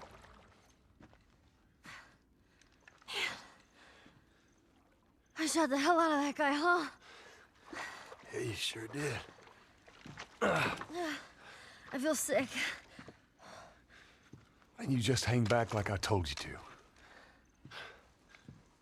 Well, you're glad I didn't, right? I'm glad I didn't get my head blown off by a goddamn kid. You know what? No. How about, hey, Ellie, I know it wasn't easy, but it was either him or me. Thanks for saving my ass. You got anything like that for me, Joel? Ellie's first kill, at least what we know of. Her first time pulling the trigger on another human. And what does Joel do? Scold her, tells her she should have stayed back, even though moments ago we would have died without her. Just when she's looking for comfort, Joel offers none. In fact, the opposite. Ellie even stands up for herself, rightfully so, and Joel just tells her to get going. It's clear signs he's still having internal conflict. He's struggling to find his old self, his self that trusts and even cares, or maybe even he fears it. He doesn't want to become soft, dependent, and open himself up again to the loss of this world. Maybe he realizes that he truly was gonna die without Ellie. He doesn't want to let her down. While making our way through the rest of the hotel's more luxurious suites and offerings, we get time to reflect on everything that's just happened, much like Joel, who gets to digest it all.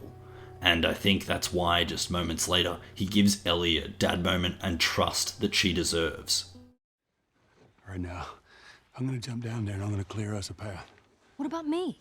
You stay here. This is so stupid. We'd have more of a fucking chance if you let me help. I am. You seem to know your way around a gun. You reckon you can handle that? Well, I sort of shot a rifle before, but it was at rats. Rats?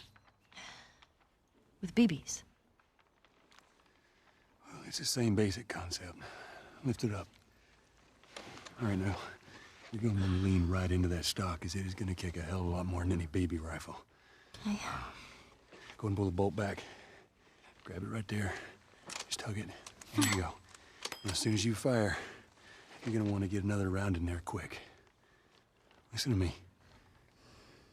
If I get into trouble down there, you make every shot count. Yeah? I got this.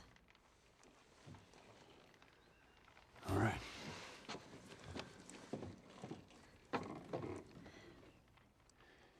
And just so we're clear about back there, it was either him or me.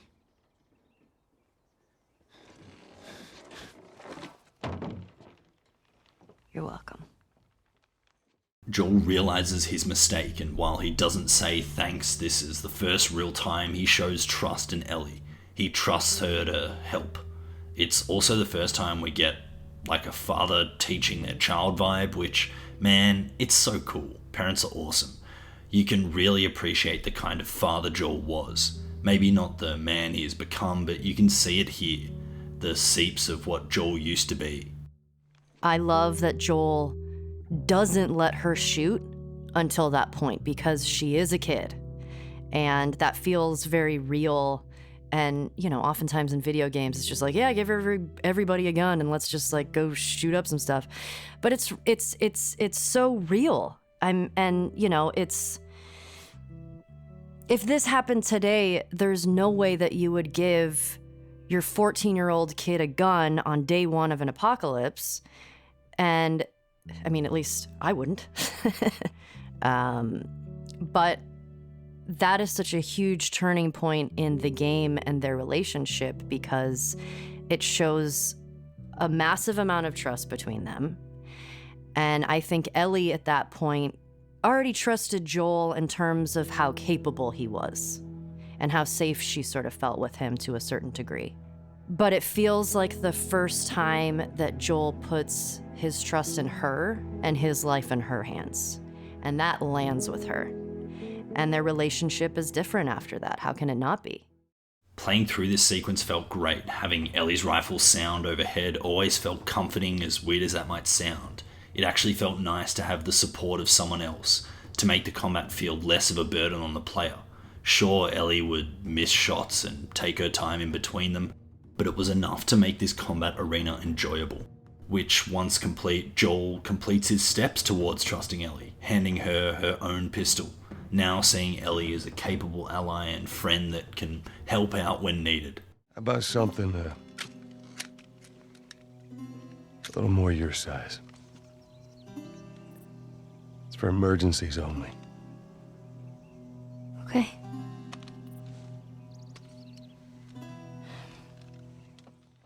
Logically, this is a weird concept because everyone is different, but I'd have personally trusted Ellie way earlier, probably after Tess's death even. But that's what's so good about this narrative here. We are Joel, we are experiencing Joel and Ellie's journey. We understand why Joel is the way he is. It makes sense to us how he is gonna act, it's predictable. But what's not predictable is moments like these, when he starts to open up, when he starts to revert. It's what makes the story so captivating. How this journey heals Joel and fills a hole in Ellie's heart. After this section, we're finally introduced to the armoured truck, with a moment of powerlessness as Joel and Ellie can only watch 2 people get killed for nothing. The hunters literally hop off and find nothing of interest on the bodies, then decide to leave. It really paints the picture. The hunters are more inclined to shoot first and ask questions later. They don't even consider the needless killing. Rather, they just kill for the sport, then take your belongings. It's pretty brutal and full-on scene that really paints a picture of the Pittsburgh hunters. It also introduces us to the Humvee up close now.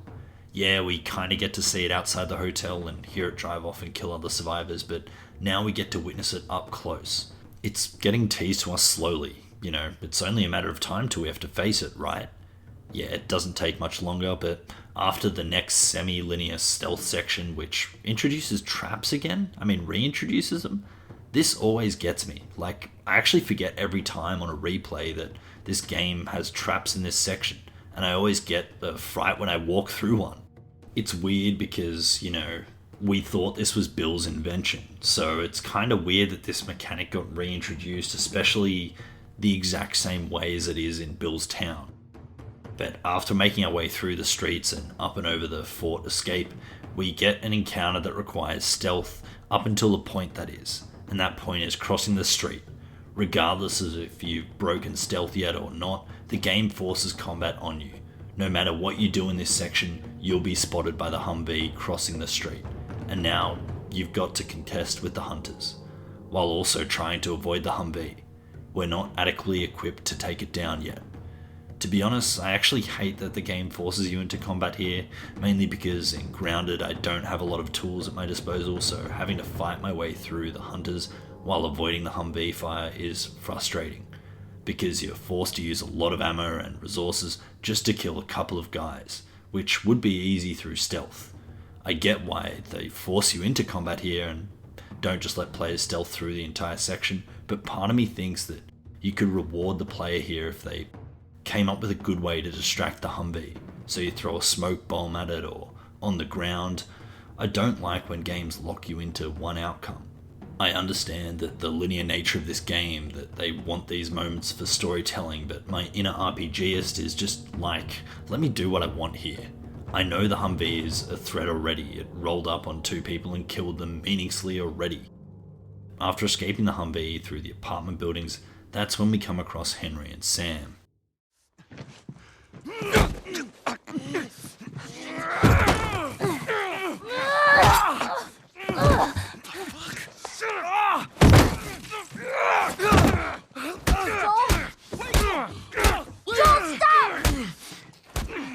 Look! Leave him alone. Easy, son. Just take it easy. It's all right. They're not the bad guys. Lower the gun.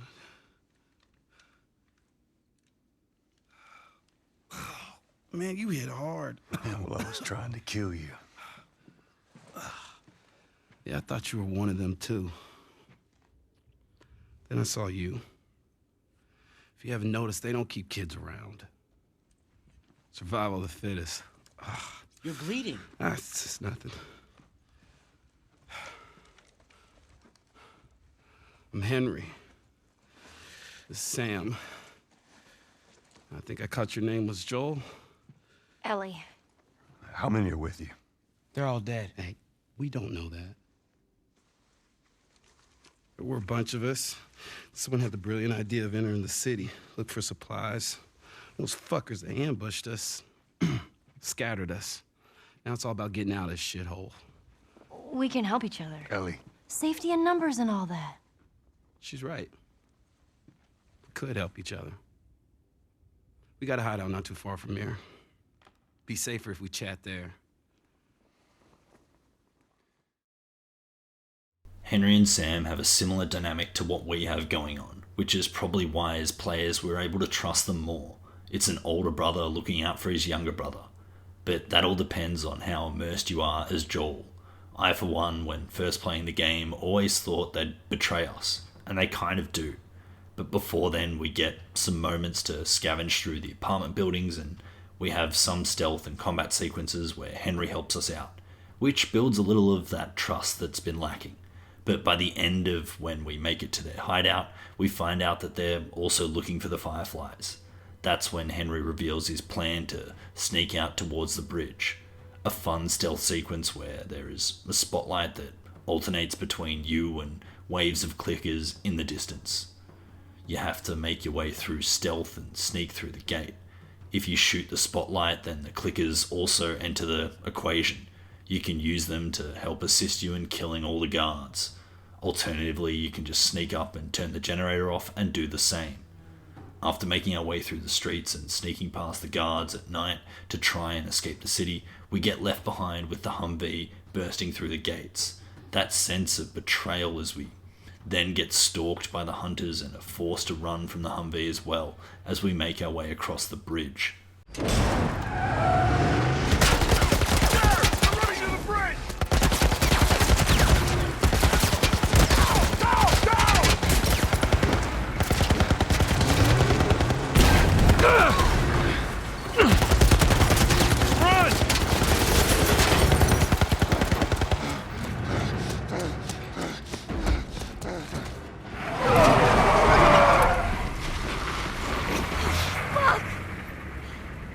How many bullets do you have left? They're gonna kill us. What other choice do we have? We jump. No, it's too high and you can't swim. I'll boost you up, you run past them.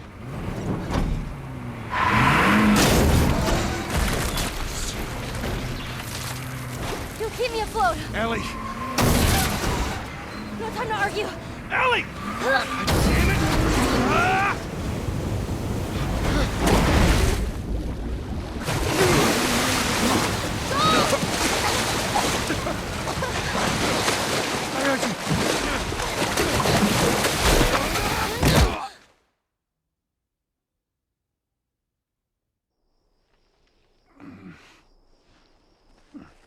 Henry! He's awake! Hey, you. We're alive. Okay. See? What'd I tell you, huh? He's good. Everything's fine. You know, Sam's the one who spotted you. You guys have taken quite a bit of water. What's wrong? Henry! Get back, Hey, son! hey! He's pissed, but he's not gonna do anything. You sure about that? Stop! Joel? He left us to die out there. No, you had a good chance of making it, and you did. But coming back for you meant putting him at risk. Stay back. If it was the other way around, would you have come back for us? I saved you. He saved me too. We would have drowned.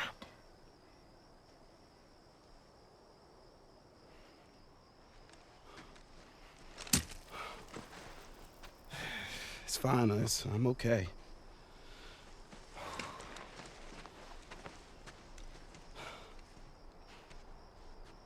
You know, for what it's worth, I'm really glad we spotted you.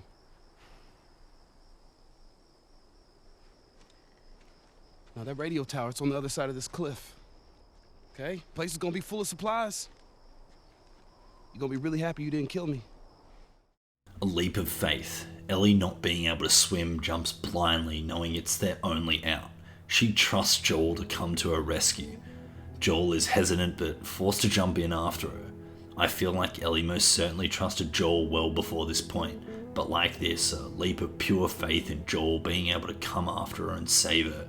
You feel that connection. If you hadn't realized it yet, it certainly is there at this moment.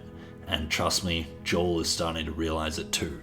Now, when we wake up on the beach, we find out that Henry has saved us, or at least he tells us to. Maybe it's my immersion into being Joel, but I kind of don't forgive him. I understand that Joel and Ellie would be dead if Henry hadn't pulled us from the water, but when you think about it, Henry condemned us to having to jump off the bridge in the first place, when he abandoned us back at the truck. I guess it's a like for like, but I just don't feel like I can ever fully trust Henry again. It's obviously one of those situations where I'm sure if the roles were reversed, Joel and Ellie would have left Henry and Sam at the Humvee, and Joel realizes this, so I guess it's all a matter of perspective. The Suburbs chapter is probably the best looking segment in the entire game. Now and when we reach the suburbs, the beach has this second most gorgeous looking environment of the entire game. I don't know why, but every time I reach this point, I'm reminded of just how beautiful this game looks. Maybe it's because we've just spent the last 4 hours in rural, overgrown cities, so finally being able to, be in nature again is refreshing. But it honestly couldn't have come at a better time. Although we only get 5 minutes here of, nature, before being plunged into concrete sewers and darkness, in retrospect, I love that it's here. While I'm sure it may or may not have been the developer's intentions, it's a brief moment of the beautiful nature the world has to offer. One that is dominated by lush green, standing out on the soft sand and damp rocks. You feel a connection to how pretty this world is, only to be shoved into a dark, dingy sewer. There is nothing really of note here, except the conversation between Henry and Sam that can be overheard if you're close enough, and if you get even closer, they'll cut their conversation short. Obviously because they're talking about us, Joel and Ellie, and should they trust us. Once we enter the sewer, we get some more linear exploration with the weird dynamic of Sam and Henry being there with us. But this does lend us to a reminder that Ellie is just a kid, the simplest of joys of kicking a soccer ball. Something so common, so relatable in our world, is a rarity here, a reminder of what life is like here. In fact, Henry's scolding Sam because nothing is worth doing unless it benefits their survival is a reminder to us, to Joel on how inhumane he's been or how harsh he is to Ellie. It's a reflection of, I guess, the way he's treated Ellie. Of course, that it's a necessary means for survival, and he is gradually learning to be more lenient for her. But I guess it helps pulling those of us who maybe got too absorbed into the characters that is Joel, more into a realization of humanity that has been lost in this world. It's a reminder that the smallest of joys in our world shouldn't be taken for granted. At some point we get separated from Ellie and Henry, leaving us with Sam. It's this weird role reversal where we don't know what will happen to Ellie and Henry. But we have bigger issues. We now have another kid to look after in a room full of stalkers. Which finally leads me to now being the probable time to finally talk about the different types of infected in this game. You know how I said an hour ago I'd go more in depth into the types of infected. I'm now decided to do it. The earliest stage of infection, and the most common enemy in the game, are the runners. Runners do exactly what their name implies. They run straight at you, screaming, clawing, flailing like wild animals. They're fast, faster than any other enemy, and that's what makes them dangerous. If you're spotted by a group of them, then get ready for a frantic struggle if your aim's even slightly off. The upside, they're fragile. Just about any primary weapon can take them down with a single shot to the torso or higher, and they're relatively easy to distract as long as they're not actively hunting you, that is. When they're in a passive or resting state, they're almost blind and deaf, but usually that means that there are other threats around that will probably alert them to your presence.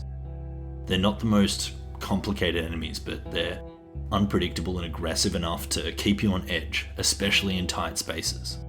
Stalkers are easily the most underrated and underused enemies in the game. In fact, I bet you forgot they're even in it. The first encounter with the stalkers is in the flooded power rooms under the apartment buildings, and again in the sewers after you're separated from Ellie and Henry.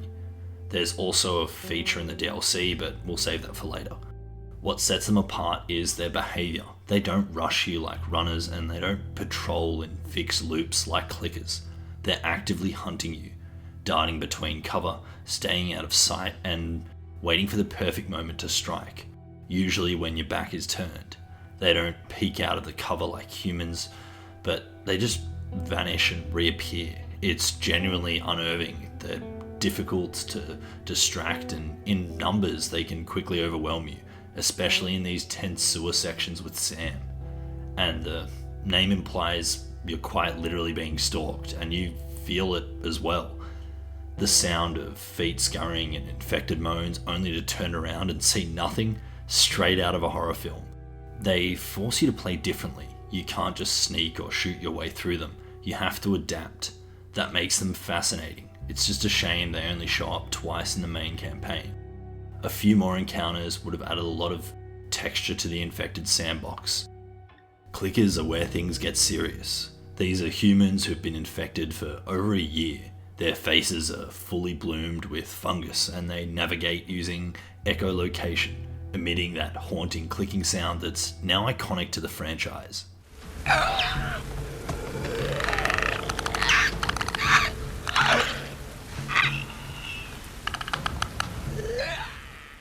Clickers being blind but extremely sensitive to sound, they're tankier than runners and can instantly kill you if they grab you, unless of course you've got a shiv handy. That introduces a great layer of tension. Do you spend your blades on stealth kills or save them for crafting other essentials? There's also an upgrade that lets you survive a clicker's grab once, which is a total lifesaver in tougher difficulties. One issue I do have, and it's with the higher difficulties, is where clickers are extremely sensitive to sound, but on controller you can slow walk to sneak up on a clicker. On keyboard, not so much.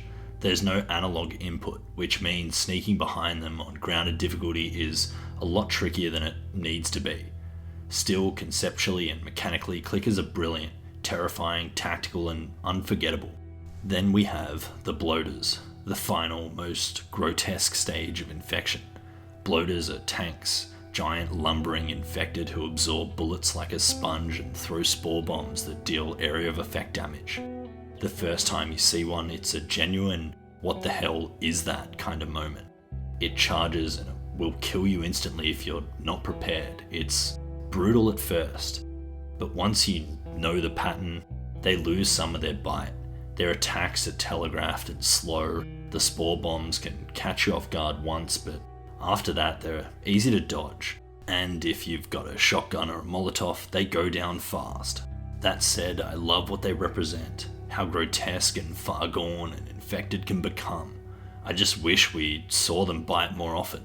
Like stalkers, they're only featured twice in the main campaign, and that's kind of a shame. Their rarity makes sense narratively, but from a gameplay perspective, they could have added more weight if sprinkled in just once or twice more. Okay, maybe 3 times in the main game. The university encounter I don't really count because most people will just stealth through this section anyway. What I love most about the infected in The Last of Us is that they all bring something different to the table. Sure, they're all trying to kill you, but they all go about it in unique ways that force you to think differently depending on the encounter. Runners demand quick reflexes. Clickers demand silence and patience. Stalkers demand awareness and adaptability. Bloaters demand firepower and spacing.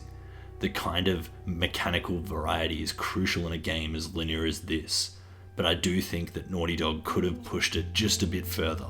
The balance of enemy types leans heavily towards runners and clickers, and by the end of the game you've pretty much seen all of the infected tricks that they have up their sleeves. Still, what's here is tight, clever, and incredibly well designed, just like the game itself. It's not about throwing dozens of enemy types at you, it's about making each one count. Bringing it back to the sewers, I'm struggling to be inspired to talk about Sam and Henry, because I know their inevitable fate. But it's small details like Sam realizing that he can take initiative. The time he's separated from Henry, he realizes he can be of help to adults. He can be capable in assisting Joel and his older brother. Maybe it's a testament to Joel and how he somehow makes children more independent by probably being so cold. But moments later, when Sam dives into the vent to open the gate from the other side, is a great character development. We hear the panic in Henry's voice, the concern for Sam, but damn do you feel proud when he opens that door. Like Sam showing his older brother he's capable. He is able to help the pair survive, and it's not just all on Henry. When we finally manage to escape and make it to the suburbs, these goddamn suburbs, I feel like I could explore an environment like these endlessly. Like actually just give me an open world version of this town with zombies dotted here and there, and I'd sink more hours into that game than my actual life. Beauty is an understatement, but just the level of detail, the foliage, placement, the whole thing, it's just mouth-watering. It's a shame we get like only 4 explorable houses until the next section, which is the lame sniper section. That really is just a combat sequence where you can't afford to not be in cover for more than 3 seconds. It's slightly refreshing, especially because we've been trapped in a sewer dealing with infected for the last hour. Once we make it to the sniper nest, we then get the power fantasy of sniping and protecting Ellie, Henry and Sam as they run from the hunters. That's when my one issue shows up, the Humvee. How, and I mean how on earth did they get the Humvee here? Wasn't the bridge destroyed? How did they get across? Okay, hypothetically, let's say there was another way to cross the water, or they built a bridge. How much time and effort are they wasting hunting us down? How on earth did they find us? We got swept downstream after jumping off the bridge, went through an entire sewer system in a small town, and somehow the Humvee showed up. It's just not reasonable to believe that they'd know we are here. It's the same thing as the Capitol building's convenience. It just bugs me every time I play through the sequence because it's all I can think about. Now let's say they magically have a way to cross the river, magically have a way to track us through the sewer, and maybe it's all just coincidence. But why on earth would they do it? In the space of however long we spent in the city, they hunted down at least 3 people, if not more. 1 off screen when we were grabbing the pallet, and 2 in front of our very own eyes. Not to mention the fact that they are regularly setting up ambushes, and there seems to be plenty of people pacing through the city. You're telling me they have enough resources to waste hunting 4 people for what? Revenge because we killed a lot of them when going through the city? It just seems unreasonable that the Humvee would turn up right now. So it's immersion breaking that I just can't stop thinking about when I play through this section every time. Fleeing the house after destroying the Humvee and fleeing the infected, we get a wholesome moment, a reward for our troubles, bonding between Joel and Henry, and then Ellie and Sam. Ellie hands Sam the toy he'd wanted back in Pittsburgh. The small details here is you actually see Ellie pick up the toy after Henry and Sam leave the room, back in the toy store, making this payoff, well, actually grounded, actually believable.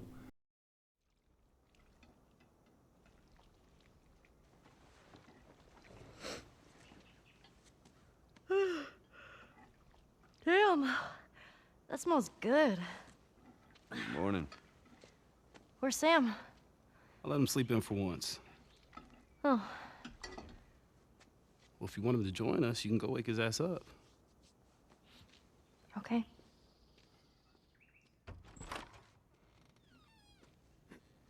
Sam? Sam! What the hell? Shit, he's turning! That's my fucking brother! Screw it!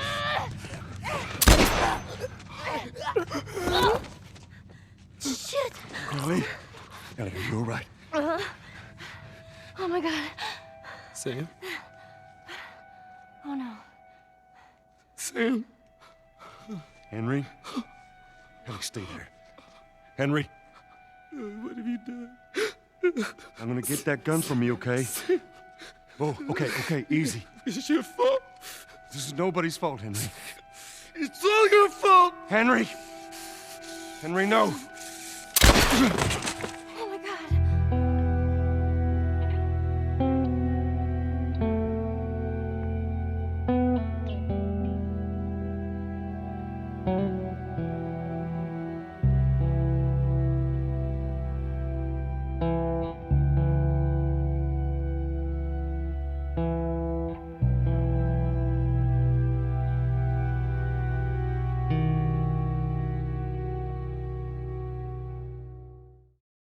Yeah, this one hurts.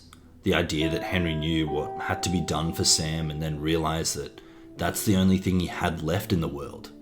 Henry is a constant reminder of us of Joel, because Joel chose to carry on, to continue to survive. He didn't end it after he lost Sarah. He kept fighting. Maybe it was for her, or maybe it was just the type of person he is. Maybe he could never bring himself to do it. Henry and Sam's death was somewhat inevitable, since the moment we knew we had the same goal of reaching the Fireflies. I knew they'd die, but this is another expectation subversion. Damn, is this difficult scene to watch every time. I'm not a brother, but I could still feel I can relate, having to put down your dearest friend, your blood, for their own sake, the only thing connecting you to the world. It's a difficult scene. The world of The Last of Us is a cruel mistress. I don't think this scene needs to be talked about. It's one that just needs to be experienced, and in that, enough is said, enough is known. We don't have to return to it. If you hadn't picked up on the subtleties of changes in clothes from Ellie and Joel throughout the game, you'd probably notice it here. Or maybe it's the massive title card that says winter, summer, spring. Tommy's Dam is the first instance of a significant change, I'd say, in the main character's clothes, and what this has to do with anything is a visual representation of something has changed. In this case, and in the fact, in every previous case, it's always time. Whenever Joel and Ellie have different outfits, it's because some length of time has passed. Speaking of smaller details, the ambient sound here is just blissful.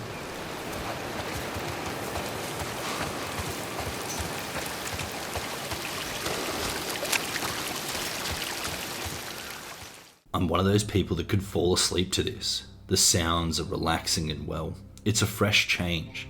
We're in nature, that's evident. The road, the bridge, all reclaimed by Mother Nature over the last 20 years. I don't know why I get such a hard-on for the overgrown natural environments in this game, but I'm just always mesmerised by the lush greens. Entirely unrelated and solely being brought up so I can tie this into a mechanic of the game that I've yet to talk about in length, we find the El Diablo on top of the hill next to the ruined car here, a sniper pistol. What makes this such a weapon to use is the fact that with the no sway skill unlocked, it's like a laser beam. Which leads me, funnily enough, straight into talking about the skills. What a tie-in. The skill system doesn't derive from leveling up and becoming some untouchable action hero. It comes in inches, in slight increments, in painfully earned, deliberate, doled out scraps of progression. And that's exactly where the skill and upgrade system shines. The first time you open your backpack and see the skill menu, it's almost underwhelming. No flashy icons, no elaborate trees of branching specializations, just a list of cold, utilitarian upgrades. Max health, crafting speed, listen, mode distance, but the simplicity is deceptive because these choices matter. Each of the upgrades in Joel's skill book is grounded in survival. There's no stat padding here, no meaningless boost. If you choose to increase your health, it's because you know your next fight might leave you gasping. If you increase your Shiv mastery level, it's because you've been grabbed by a clicker once before and you remember what it felt like to die. It's not about power, it's about staying alive just a little bit longer. But I have my personal gripes with each. The first skill I want to talk about is Shiv Master. It's a brilliant mechanical decision. The first time a clicker grabs you, it's always fatal, brutal, sudden. No quick time event, no slow-mo, just game over. But with this skill, your fate shifts. That precious shiv you crafted from bindings and scissors, it becomes your lifeline. Suddenly, clickers aren't instant death. They're dangerous, sure, but beatable in cases of a stuff-up. You've earned that right, through scavenging, through prioritizing, through learning the hard way. But my issue is more often than not, this skill doesn't do much for you. Maybe in easier playthroughs where you have access to more tools for crafting, but having to use a shiv to get out of a grab is often not ideal in grounded or higher difficulties, because it's so calculated. You need to be sure you aren't going to need the shiv in the current encounter or a future one. Then there are upgrades like crafting speed and healing speed, which I can understand their intention, but boy do they underdeliver. The idea is that you can quickly craft what you need and heal quickly in combat to adjust to what's going on around you. The problem is, while in theory it works, what happens is, much like the Shiv Mastery, you craft as you go. In lower difficulties, you often have an abundance of resources, so you don't need to worry about crafting in battle, because you have a multitude of stuff crafted before the fight. But in Grounded, you plan every fight ahead of time, so the idea of needing to craft something mid-encounter rarely comes to fruition. Healing there is more of an argument in higher difficulties because enemies flank more often and are more aggressive, so getting the heal done quicker gives you more time to adapt. I generally found a use for it once, maybe twice in my Grounded playthrough, where I was like, thank God I got that heal off in time. It's one of those skills that's nice to have, but only is needed if you're playing badly, which is never a good skill by design. The Sixth Sense is the next skill I'd like to talk about. The ability to hear enemies through walls. Joel's Listen mode is another skill that can be improved. But even this power-up comes with its own grounded logic. It's not that Joel suddenly gains superhuman hearing, it's a reflection of heightening awareness of experience. He's been through enough close calls to recognize the breathing patterns of infected in the next room. At least that's what I tell myself, because realistically this was just a tool implemented into the game to make navigating stealth sections easier. But the game never lets you rely on it completely. On higher difficulties like Grounded, Listen mode is stripped away. You're back to your own instincts, which makes your appreciation of just how much of a crutch it is and a gift it was, but also makes investing in the skills entirely pointless for a Grounded playthrough, which makes me wonder why it's even in the skill tree in these playthroughs. There is, of course, a skill that dramatically reduces weapon sway, which is a blessing and a curse. Given how annoying weapon sway is in the game, it was the first one I fully upgraded, but in doing so it also made it feel less rewarding. It was much easier to line up shots and almost made some of the encounters run too smoothly, when I'd normally be in a bloodbath. What makes the entire skill system sing is how scarce your resources are. Pills are rare, you can't max out everything. You have to make choices. Do you want to have less sway on your weapon or heal faster? Do you play for stealth or survival? Is it worth saving 50 pills for a higher tier upgrade, or do you go for something cheap now because you need it? It's less of a skill tree and more of a moral compass, a quiet personality test.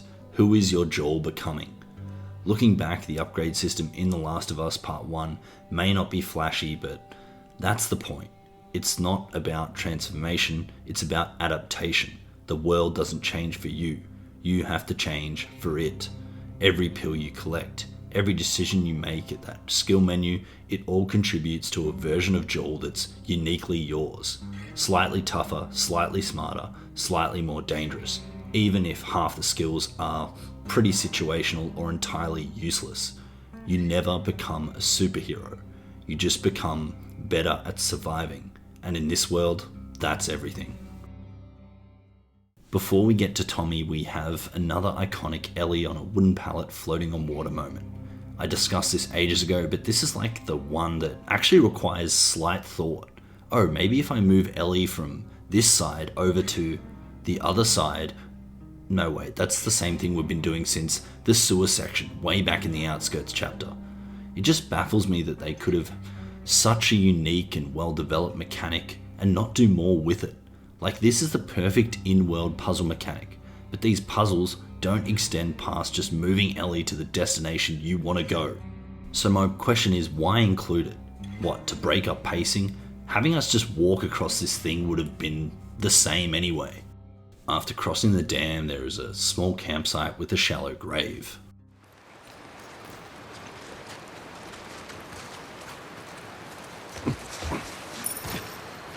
That's too small of a grave. I forgot to leave that stupid robot on his grave.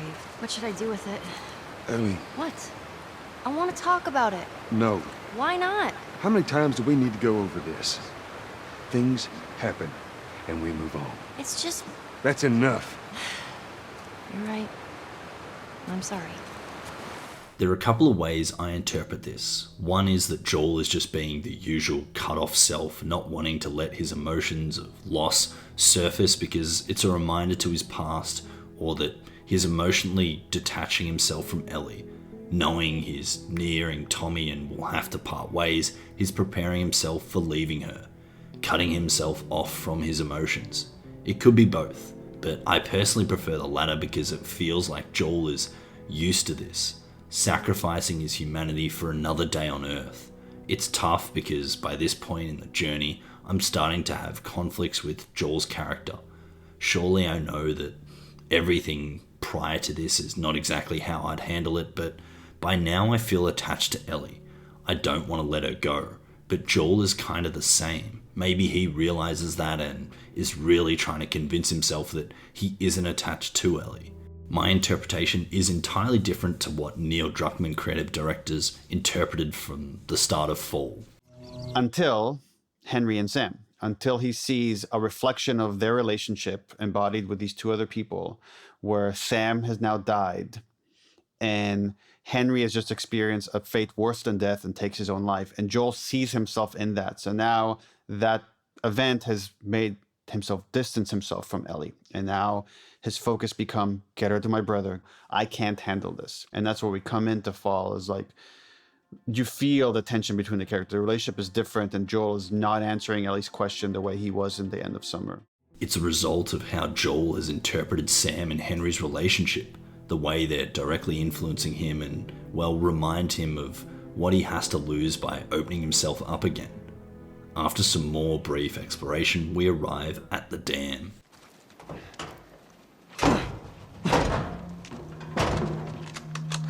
Don't even think about reaching for your weapon. Tell the girl to drop hers now. Ellie, do as the lady says. Hey. Please tell me you're lost. Oh, we didn't know the place was occupied. We're just trying to make our way through. Through to where? They're all right. But you know these people? I know him. He's my goddamn brother. Tommy. Holy shit. How you doing, baby brother? Goddamn. Yeah. Let me look at you. You get fucking old. Easy. It's going to happen to you, too. This is Maria.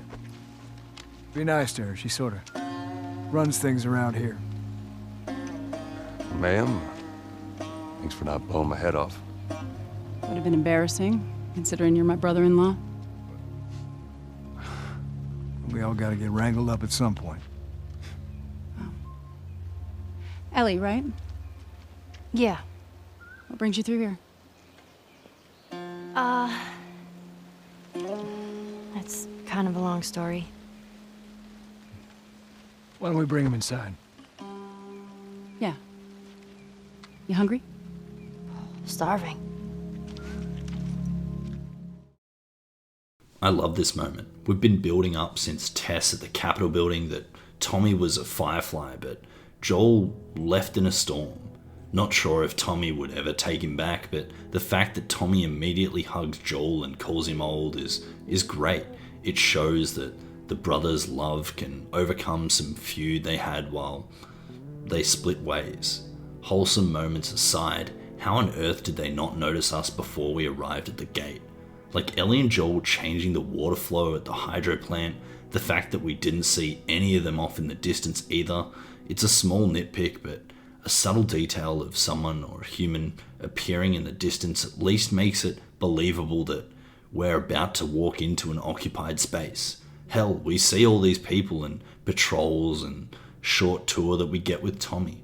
Speaking of which, goddamn Tommy, really now? Bring up Sarah at a time like this? Obviously he doesn't know what we're about to ask him, but this photo shows, and the fact that Joel doesn't want to keep it, it's not because he's a bad father. No, it's because it hurts so much for him. That loss is the sole reason Joel is the person he is, incapable of making himself emotionally vulnerable. That is until Ellie came along.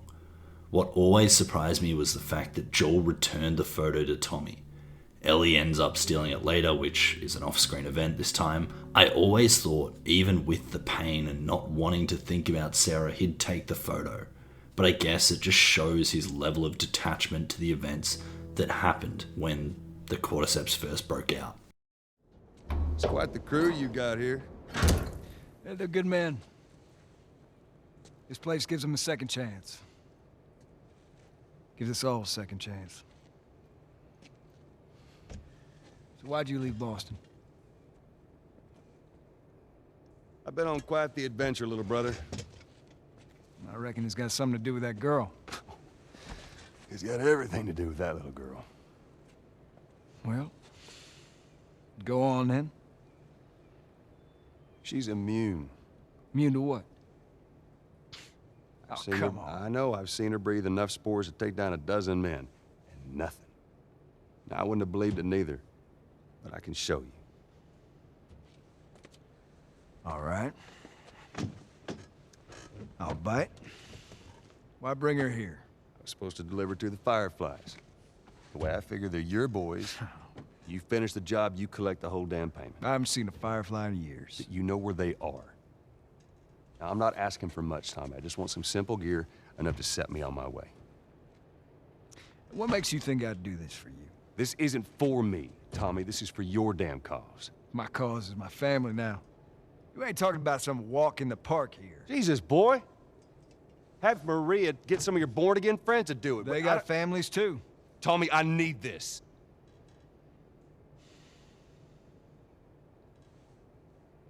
You want some gear? Sure. But I ain't taking that girl off your hands. This is how you gonna repay me, huh? Repay you? For all those goddamn years I took care of us. Took care? That's what you call it? I got nothing but nightmares from those years. You survived because of me. It wasn't worth it. I bring you the cure from mankind, and you want to play the pissy little brother. We ain't back in Boston. You lay your hands on me again, it won't end well for you. The hell is that? We're under attack. You still remember how to kill, right? Yeah. I think that moment is that remembrance of Joel that this isn't a job. This is an investment in tragedy, and there's only one way this is going to play out. So it's a moment of cowardice of Joel. It's a complete abdication of everything of who he was as a father and who he is as a mercenary who is paid to do a job. And he's going to be neither of those things. And what he's going to do is he's going to pawn this girl off to, she's going to die. In this moment, I think that if Tommy had just said yes, I'm sure Joel would have just rode off. If Tommy made it easy for Joel by just accepting the proposal and going their separate ways, Joel wouldn't have looked back and just left.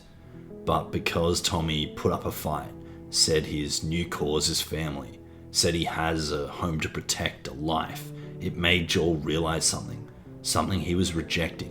Where would he go? Joel has nobody waiting for him in the quarantine zone, but also nowhere else to go. Bill doesn't want to see him again. He has no Henry or Sam. I think this is a realization to Joel that what's his cause? Isn't Ellie his final attachment? While it doesn't influence his later conversation with Ellie, it does influence his decision. Getting interrupted by hunters yet again. How did these hunters manage to get all the way here, all the way into this part of the dam without a single bit of resistance? Wasn't the entire facility walled off? Where did they get in? It's turning out to be my biggest gripe with this game, but enemies can't just appear out of nowhere.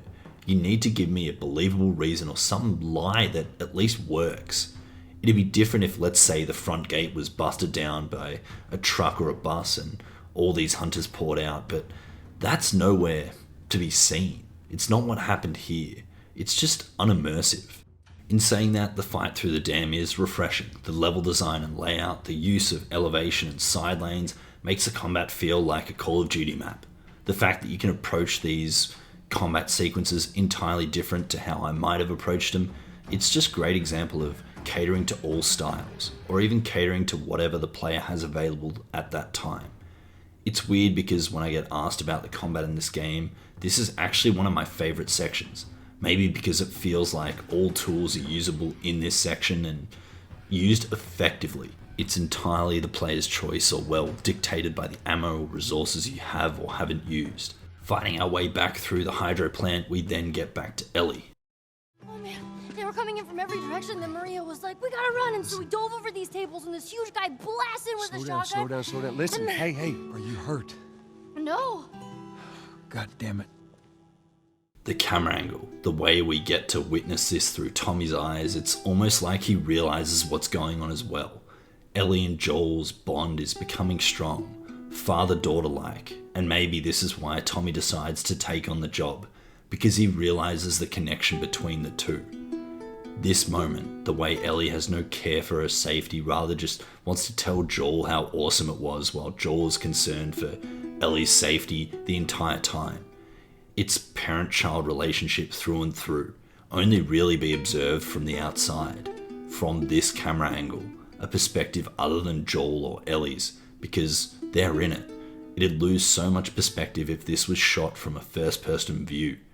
I hate that we get such a moment right before Ellie figures it out and runs off. Do you have any idea how many men we lost here today? What's that all about? Does that have anything to do with me? Talk about it later.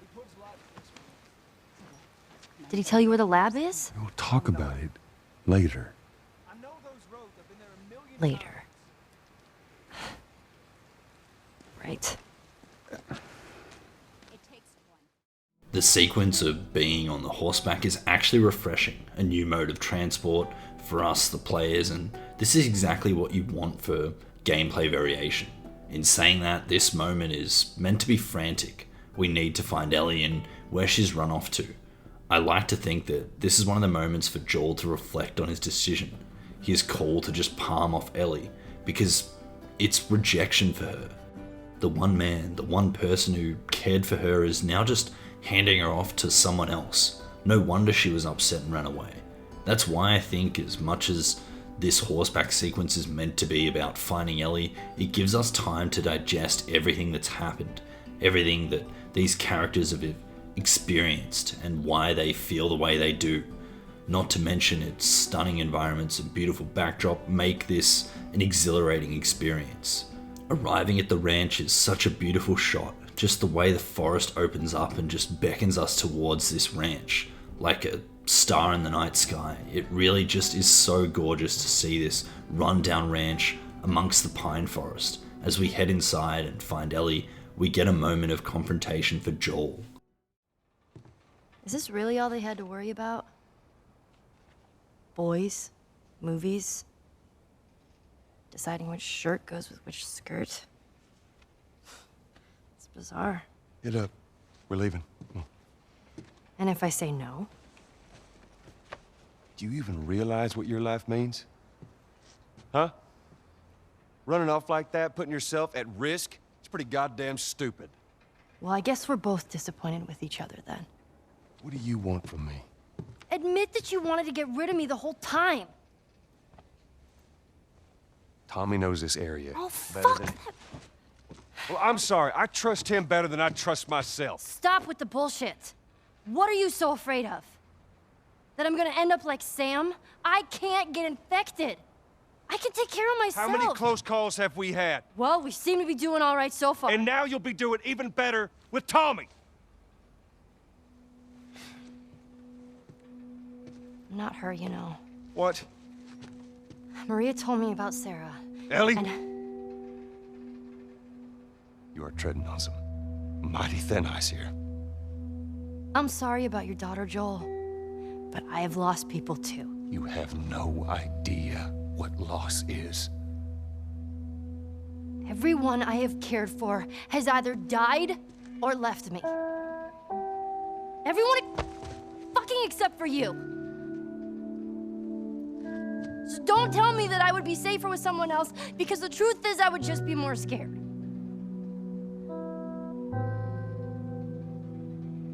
You're right. You're not my daughter. And I sure as hell ain't your dad. Oh, Ellie, you shouldn't have brought up Sarah. There is so much to digest here. This is one of those moments I genuinely think I could speak for about 40 minutes alone, but for the sake of this video, I'm going to do my best to break this down in, well, a shorter time frame. Ellie at the start reminds us that she's just a kid, and the fact that to her the worries written in a young girl's diary seems so surreal to her. Just contrasts the world she lives in to before the outburst. She couldn't fathom the idea of worrying about what she's going to wear. It's quite sad actually that because of the way the world is, that's the least of her worries. It's a reminder of the world Ellie has grown up in, a reminder that she is just a kid.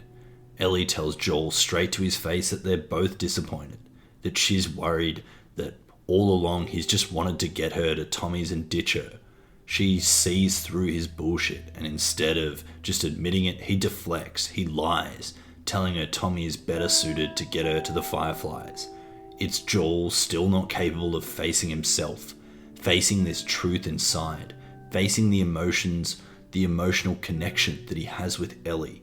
He's still trying to push it away, and I love that Sarah gets brought up here. Everyone has suffered loss, but this is actually one of those moments where I'm on Joel's side here. Losing a friend and a loved one is hard for anyone, and we know that Ellie has lost as well. But to lose your only daughter in your very own hands, and not to the virus, to a human, to the savior, it's just not the same level of loss. So I think Joel is in his right mind here. It's not comparable because it's true, but this is all a matter of perspective. Loss is loss. Losing a loved one for everyone has a different effect. It's all relative. And then Ellie.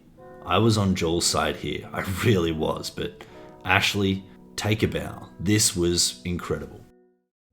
Everyone I have cared for has either died or left me. Everyone fucking except for you. So don't tell me that I would be safer with someone else, because the truth is I would just be more scared.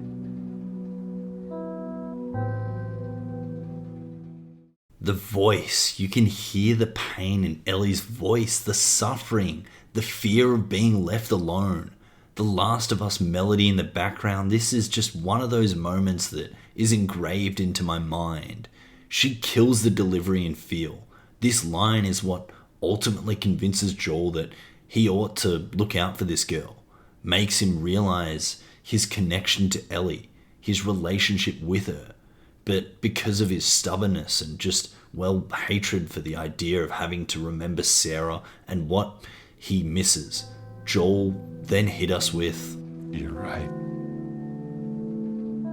You're not my daughter. And I sure as hell ain't your dad." It's cold, but it's Joel, stubborn and insensitive. He is too angry, too annoyed, too caught up in the heat of the moment that he pushes away all of his feelings and emotions towards Ellie. Interrupted by hunters entering the ranch, we have to escape and ride off back to camp. The emotional thought, the digestion of this argument, the way Ellie feels she's being marched to her death. It's a reflection for us, but for Joel more importantly. He realizes on the road back to the town he got it wrong. He realizes what he has become. The humanity is lost in the last 20 years since the outbreak, and is now starting to realize through Ellie how to be humane again. No, of course this isn't what he thinks exactly, but it's assumed it's something remorseful and, well, caring towards Ellie. Ooh. There she is. Kids will be watching movies tonight. Where is this lab of theirs? It's all the way out, University of Eastern Colorado. Go Bighorns. Ellie, get off your horse. Give it on back to Tommy. I'm gonna hang on to this fella, if that's all right with you. Go on, don't make me repeat myself. What are you doing? Your wife kind of scares me. I don't want her coming after me. Sorry for stealing your horse. Look, come back to town. Let's discuss it at least. You know me, my mind's all made up. University, Eastern Colorado. How do I find this lab? It's in the science building. Looks like a giant mirror. You can't miss it. You take care of that wife of yours. There's a place for you here, you know? You good? I'm good. Adios, little brother.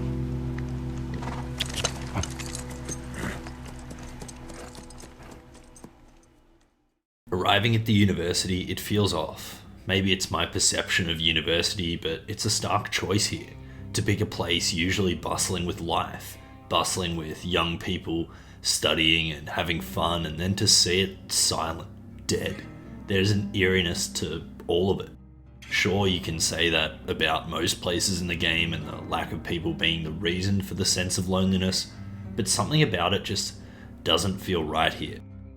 If you explore the first garage off to the right, you find our final weapon of the game, the flamethrower, the penultimate weapon for fighting off the Cordyceps Virus.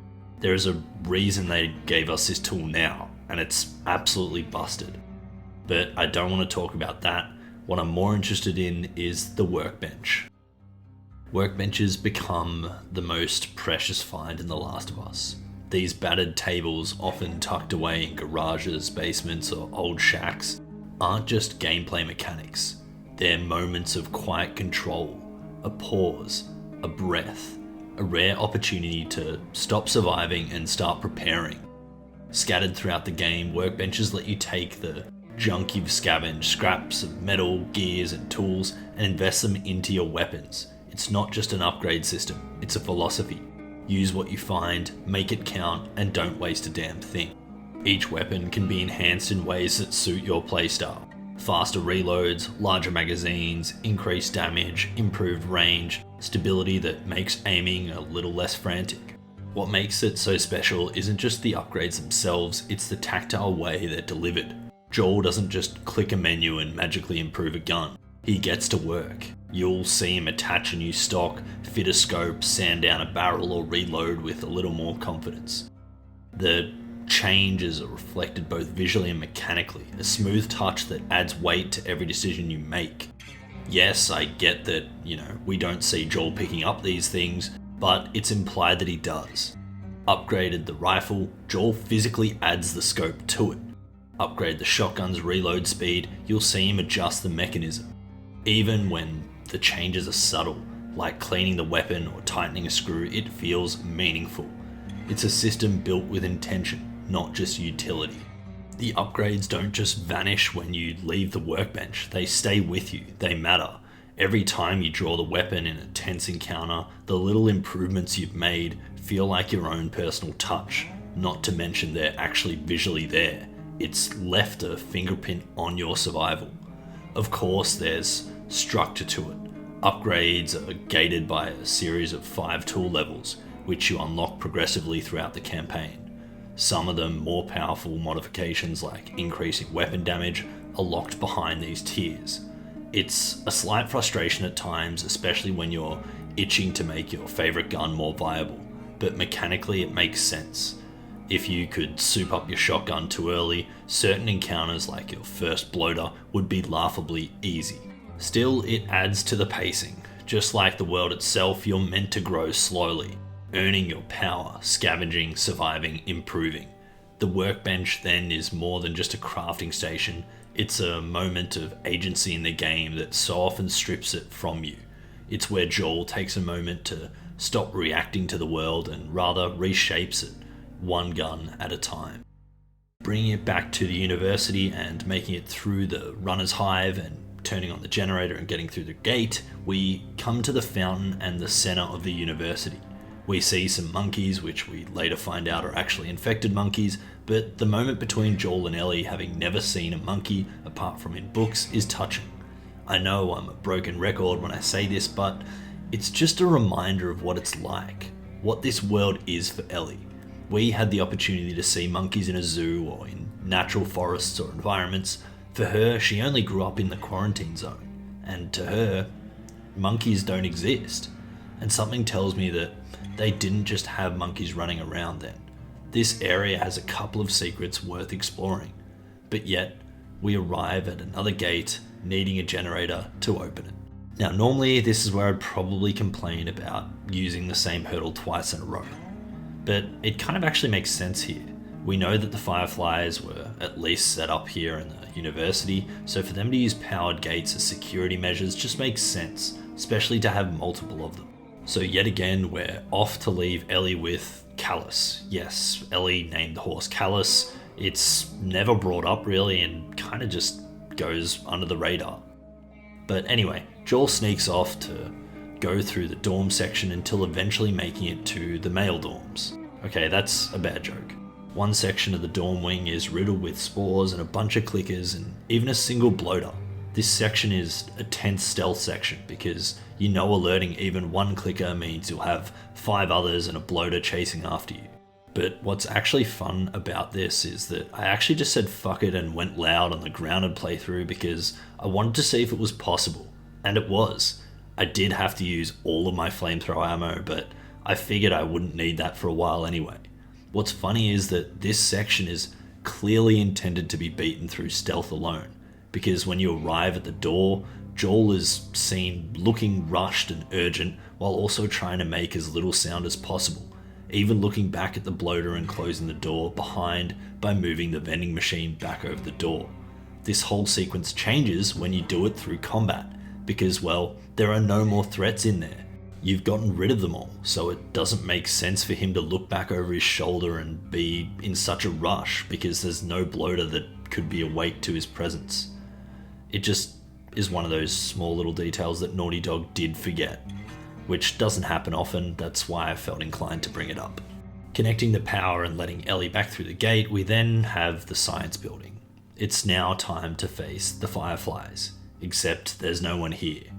We'd been seeing notes the entire time that alluded to the Fireflies having been set up here, but there seemed to be none. There are a bunch of medical tents with some supplies, but it's not until we make it into the lab that we start to get the real source, an idea of what they're trying to do. It's here where we find out they were the ones to infect the monkeys. One of the scientists got bitten and then let the monkeys out as they were packing up to leave.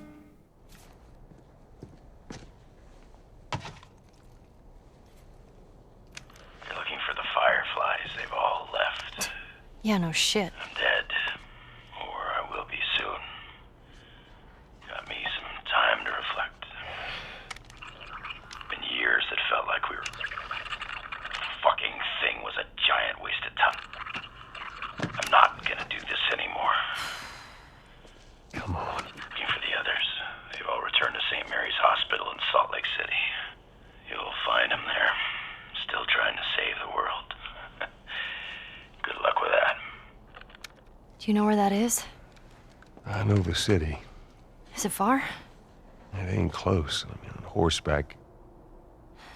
What? The Fireflies? Get down! Oh! Yeah, something tells me these guys aren't Fireflies. Fighting our way back through the university, it's a nice change of pace, given we've had to deal with infected for a while, which makes me think. It's funny how each chapter almost splits up between fighting infected and fighting humans. We almost always go one to the other and back and forth throughout the entire game. We go from Billstown, which is infected, to Pittsburgh, which is humans, to the suburbs, which has the sewer system that's infected, back to the humans when you get to the surface, to Tommy's Dam, which is humans, back to the university, which is primarily infected. It's just funny how it alternates so simply. I mean, it makes sense logically. It keeps the gameplay feeling refreshing. Even if you're not getting new types of weapons or tools, you are facing different enemies with those new tools. Bringing it back to the university though, we find our way through a bunch of these guys until eventually... You asshole!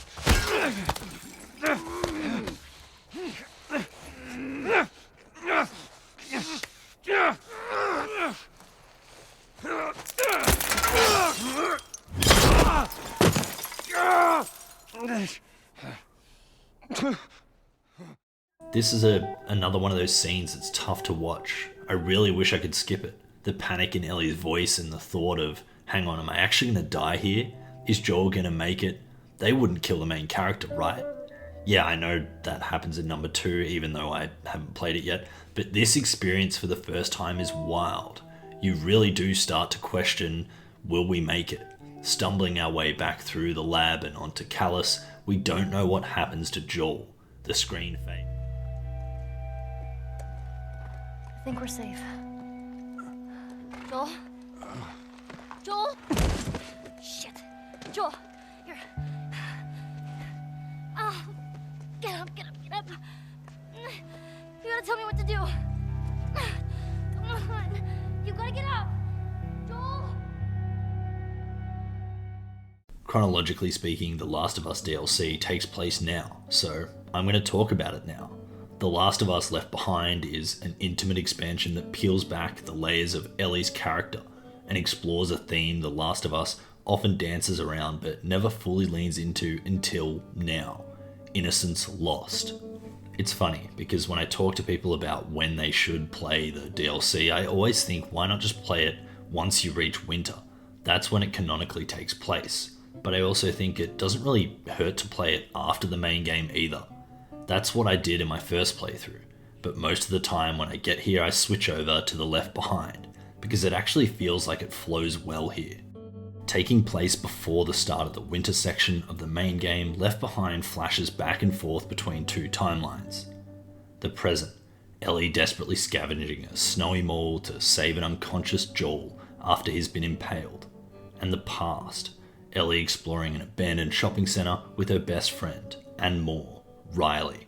It can't just be a happenstance choice that this is when we get the flashbacks. The present takes place in a mall and the past is a shopping centre. Arguably the same word describing the same thing. It makes sense that ethos brings up the events of the past for Ellie, because she remembers that experience with Riley in the past. As obvious as a correlation between these two is, the fact that both events happen in a shopping mall is no coincidence. Left Behind uses environmental symmetry, 2 derelict malls and 2 different timelines, to tell 2 completely different emotional stories. In one, Ellie is fighting to save someone she loves. In the other, she's discovering that love for the first time. The pacing of the DLC is a slow burn. This isn't about headshots or stealth takedowns. Though both are here in limited measure, it's about moments. Shared glances, silences, playfulness. This is the first time we really see Ellie, not as the foul-mouthed survivor we came to know and love, but as a kid, silly, vulnerable, reckless, full of hope.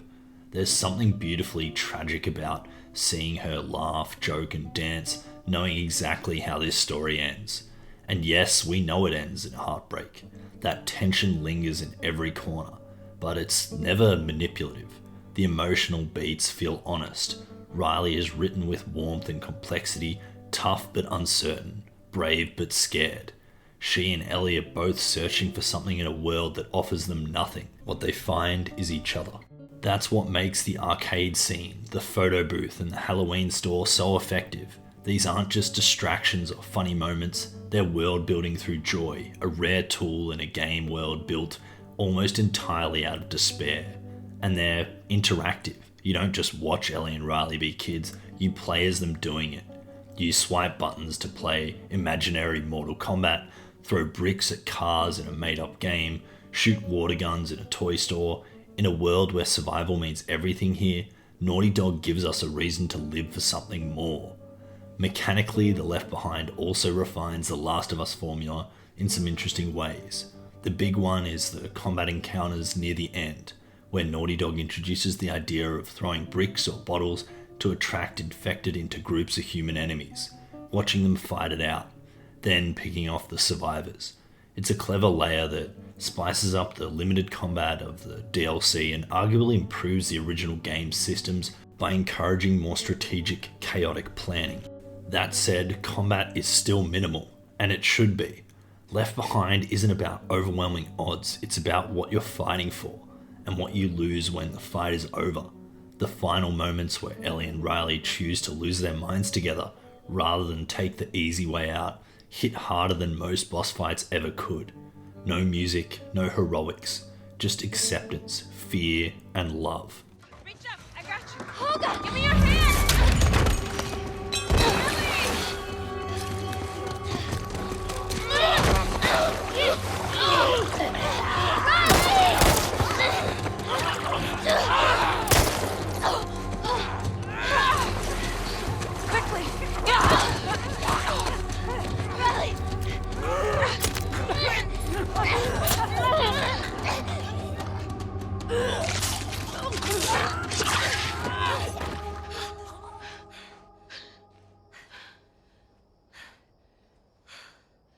I think it's clear.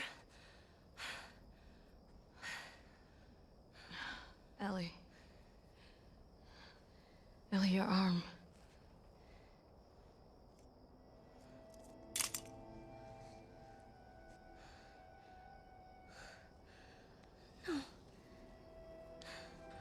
No. No.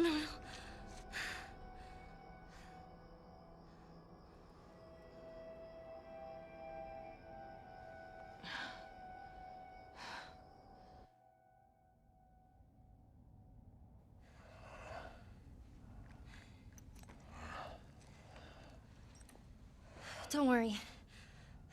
I've done this before. I'm kind of an expert. Ish. Just stay calm. Stay calm.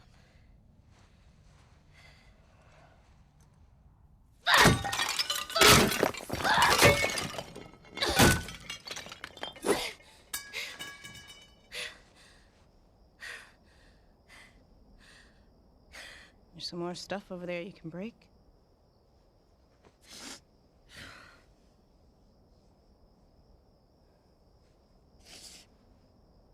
What are we gonna do?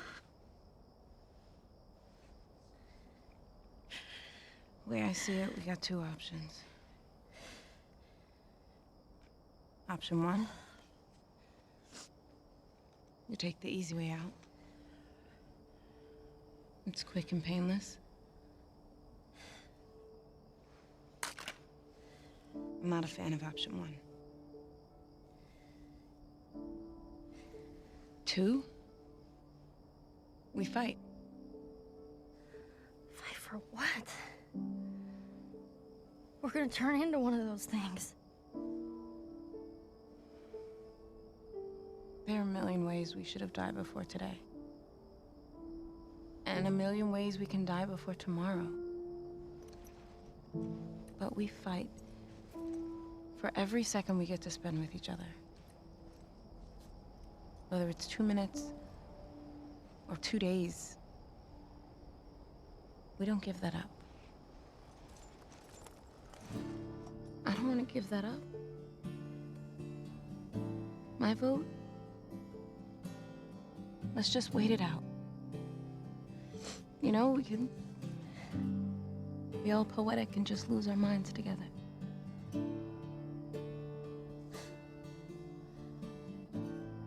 What's option 3?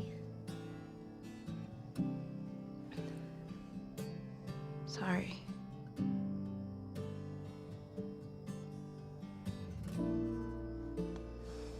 Come on. Let's get out of here.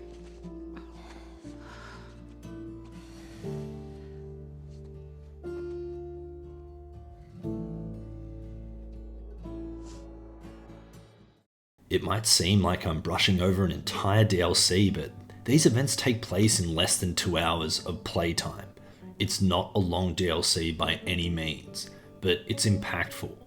It recontextualizes the main game, adds depth to Ellie's choices, and proves something that The Last of Us hinted at but never quite said aloud. This was always Ellie's story too.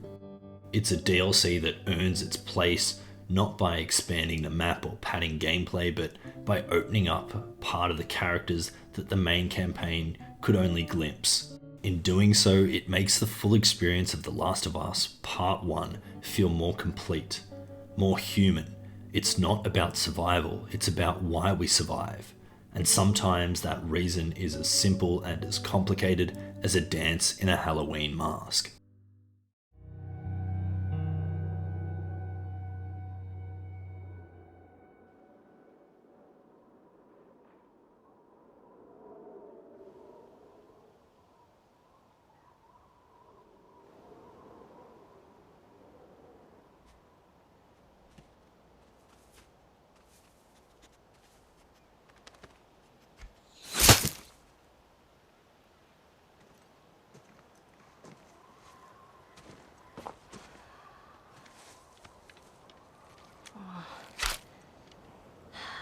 This won't last very long.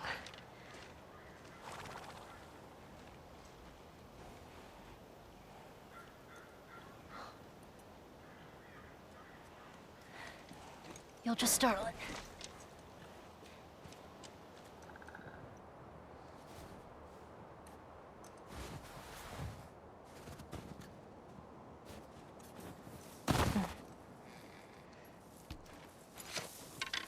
Where'd you go? Winter marks a dramatic tonal shift. It's the moment the game asks what happens when the protector becomes the protected. Joel is wounded, unconscious, and for the first time, Ellie is completely alone. This isn't the same girl we met hours ago. She's still Ellie, but something's hardened. The humour is there, sure, but it's subdued, buried beneath the pressure of needing to keep Joel alive. This is survival, stripped of its romanticism. No bombastic action sequences, no comforting music, just a girl, a bow, and the cold. The hunt itself is minimalistic brilliance. There's no tutorial pop-up or a big prompt. It's up to you to figure out the deer's tracks, to follow blood trails through the snow, and to land your shots. It's a quiet moment of autonomy, and it lulls you into a false sense of rhythm before introducing David.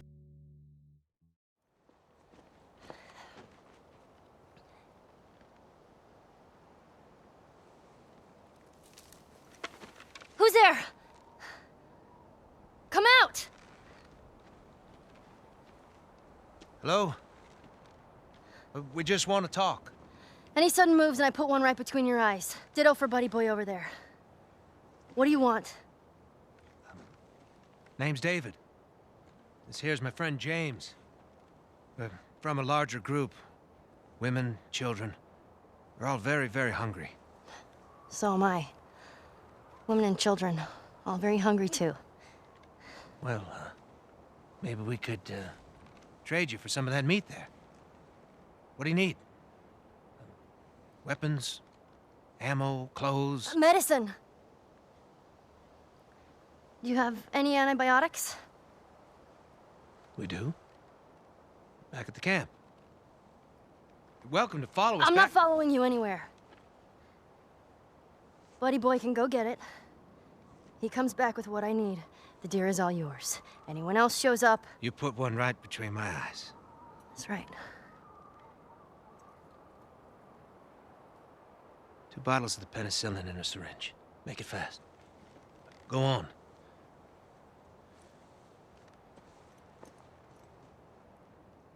I'll take that rifle. Of course. Back up.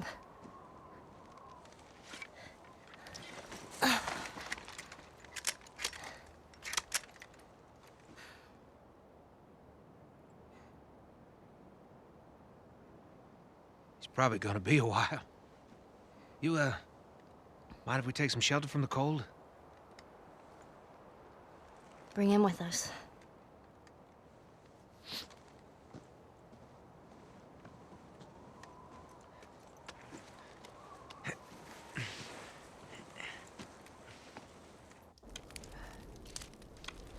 There.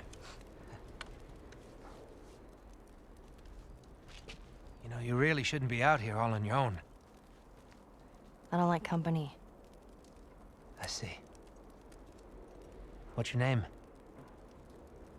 Why? Look, I understand it's not easy to trust a couple of strangers. Whoever's hurt, you clearly care about them. I'm sure it's gonna be just fine. We'll see. So proud of you, Ellie. This is an awesome moment. She doesn't trust them wholeheartedly. She doesn't believe them to be truthful at all. In fact, she knows they're likely going to steal the deer and kill her if she follows them back to the camp. David's introduction is so brilliant, disarming, soft-spoken, seemingly reasonable. Nolan North did such an exceptional job here. I mean, just listen to his voice as he speaks. You know, you really shouldn't be out here all on your own. It's comforting, but you know something's up, something's off. Part of you is like, okay, this guy is cool and gentle and caring, but You just get that feeling boiling inside you that something about David is not quite right. And that's down to Nolan's performance. He did an exceptional job delivering these lines, but the moment of peace is cut short before we then have to scramble through the abandoned mine, avoiding clickers and infected alike. We even get another bloater fight. But one question I've always had here, and it's the same one I've always been asking throughout the entire game, is where on earth did these infected come from? Where have they been? They suddenly all appear.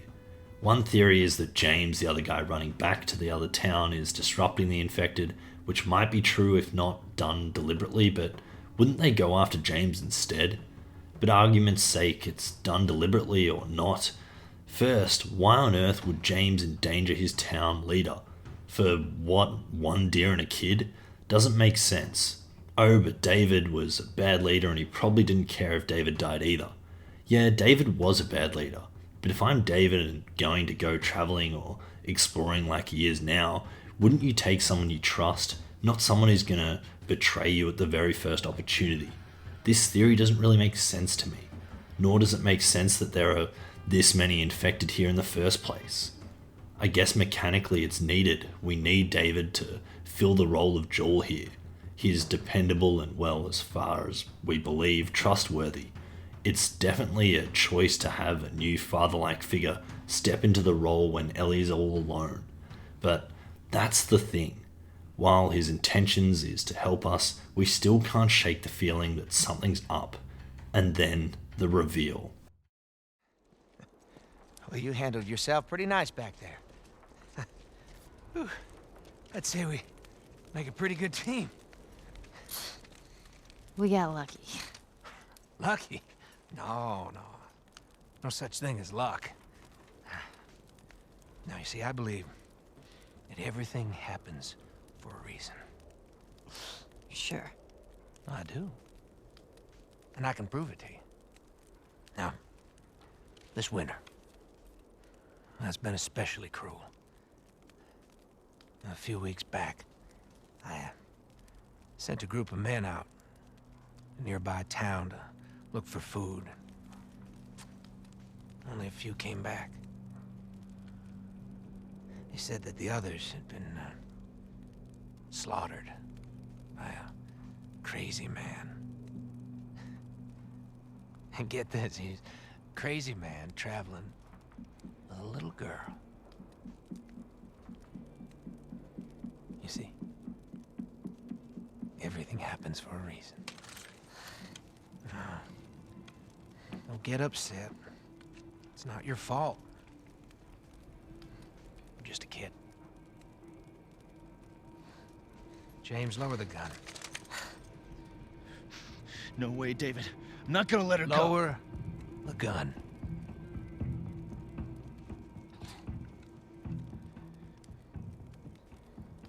Now give her the medicine. The others won't be happy about this. Yeah, well, that's not your concern.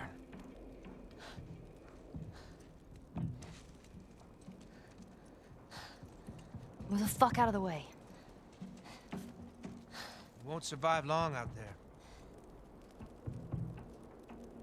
I can protect you. No, thanks. Everything happens for a reason. Those 5 words change everything. Suddenly it's not about surviving the cold or protecting Joel. It's about escaping a predator. This section, more than almost any other in the game, leans hard into psychological horror. It's not about zombies anymore. It's about people, what they become when the world ends, and how even kindness can be a mask for cruelty.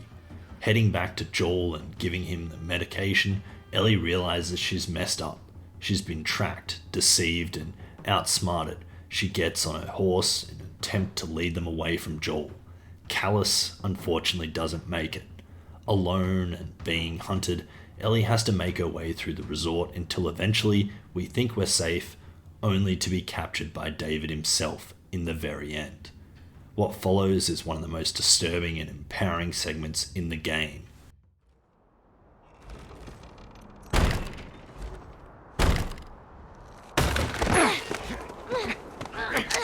Relax. Keep your alive here. There you go. There you go.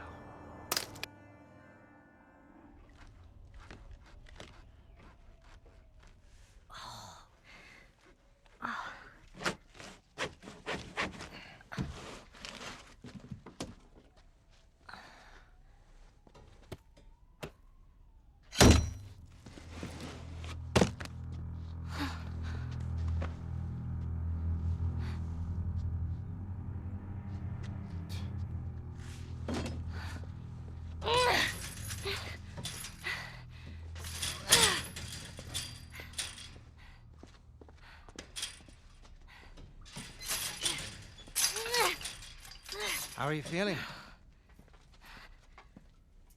Super. Here. You should eat.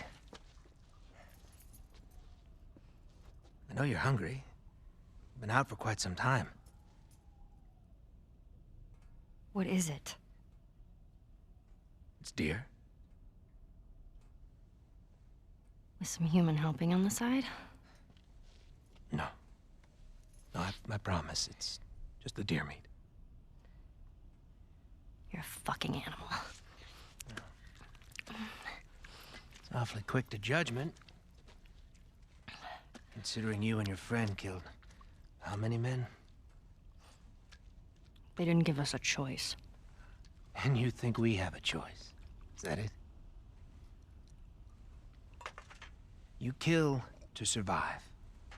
And so do we. We have to take care of our own, by any means necessary. So now what? You gonna chop me up into tiny pieces? I'd rather not. Please tell me your name. You're so full of shit. On the contrary, I've been quite honest with you. Now I think it's your turn. It's the only way I'm going to be able to convince the others. Convince them of what? That you can come around. You have heart. You're loyal. And you're special. Oh.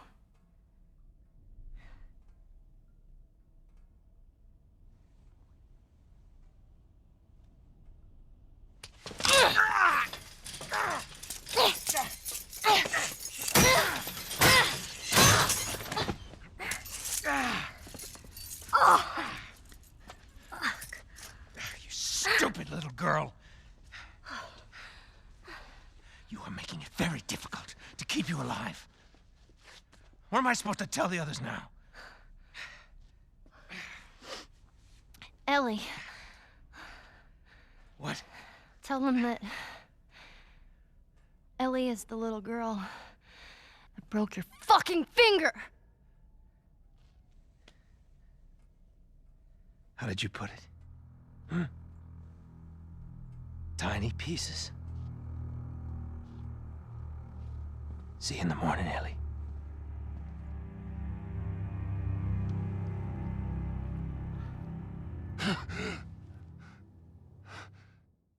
Ellie is captured, locked in a cage, and told she'll be kept around. The implications are never made explicit, but they don't need to be.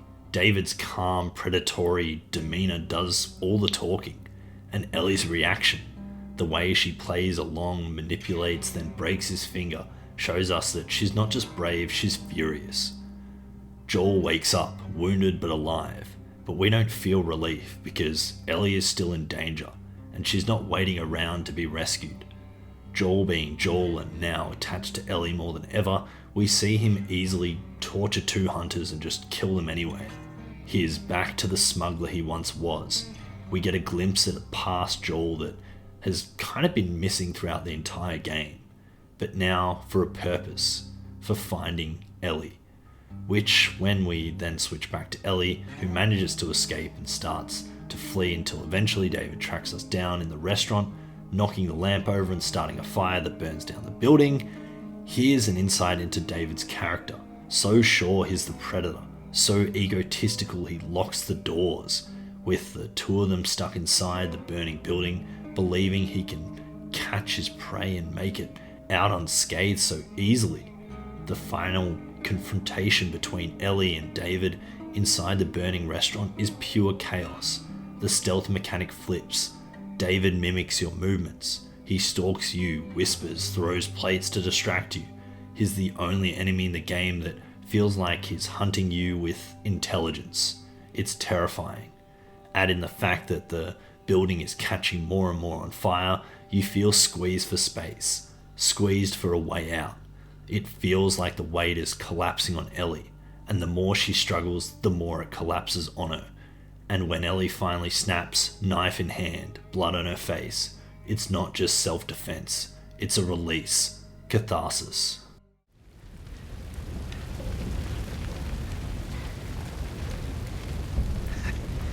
Guess not. Just not your style, is it?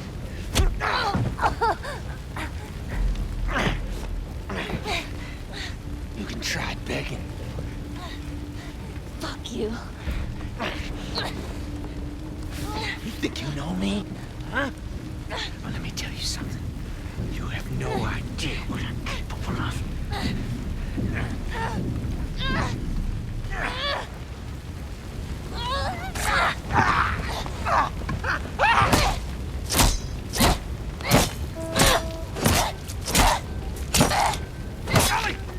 Stop! Stop! Fucking touch me!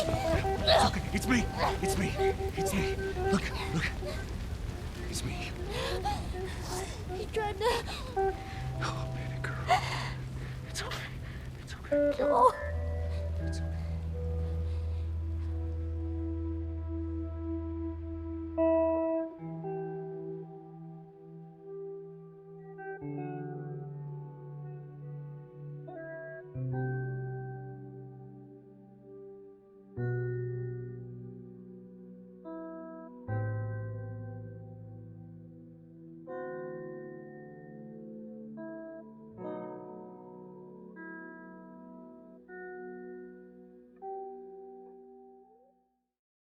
Joel grabbing her.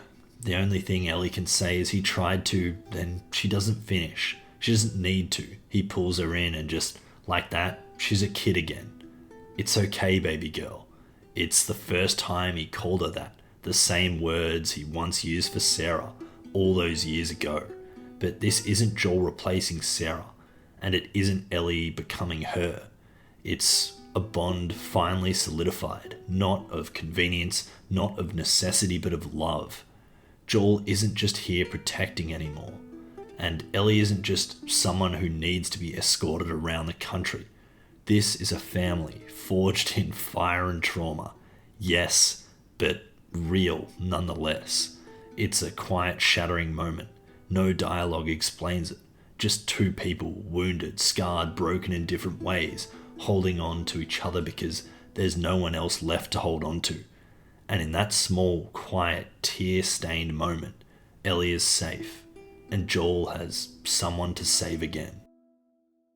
By the time we reach the bus depot, we're in the final act. Joel and Ellie have been through hell, and through Salt Lake City should feel like the finish line. It doesn't. There's no triumphant music, no sense of relief, just quiet. A stillness that settles over the landscape like a held breath.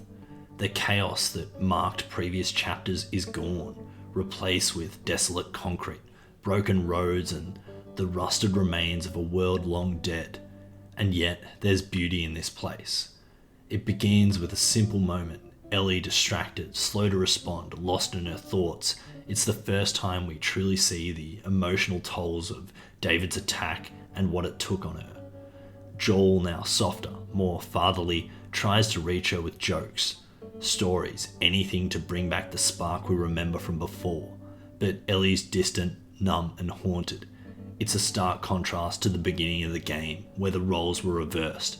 Ellie was the one that couldn't shut up, was always trying to cheer up Joel or make funny jokes and distract him.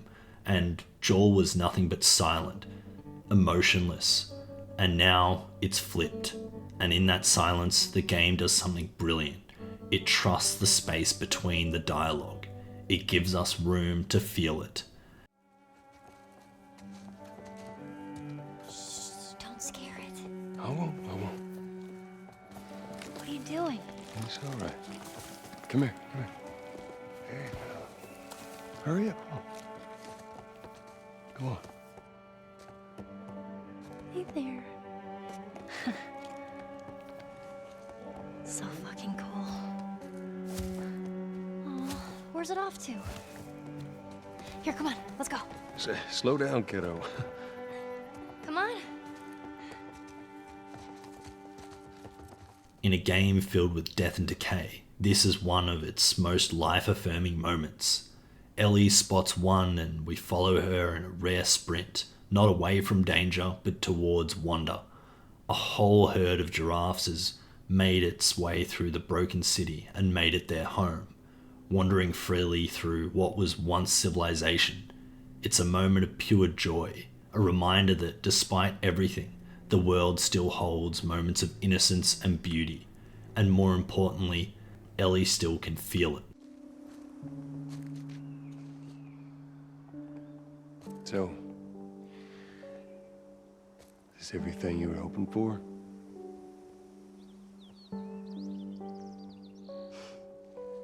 It's got its ups and downs, but you can't deny the view, though.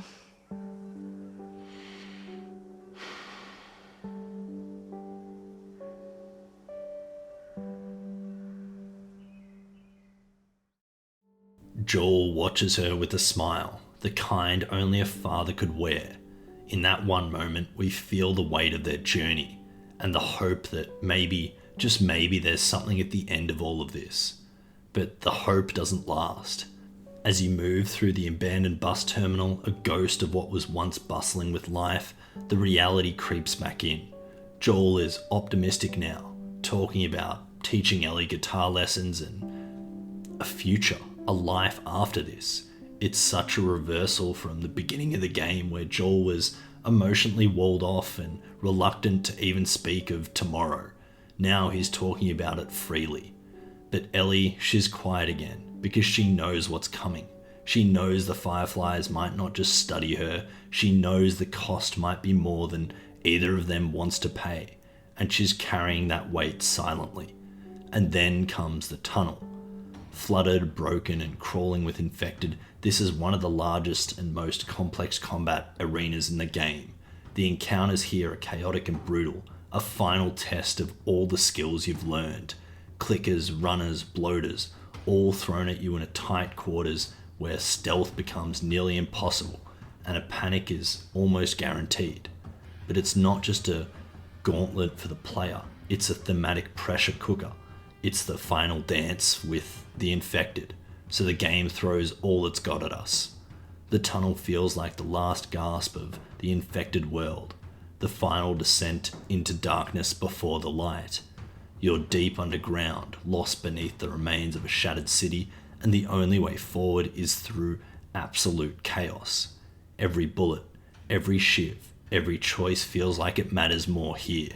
The pacing is relentless, because the game wants you to feel like you're closing in, like the walls are closing in.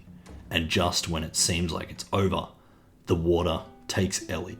She slips under, and Joel goes in after with no hesitation. It's not a gameplay moment, it's an instinct, it's love. He pulls her to the shore, performs CPR, desperate pleading, praying until finally the Fireflies arrive, pulling him off her. The reunion is cut short. The game pulls the rug out one last time. She was so close to safety, and now once again, she's out of our reach.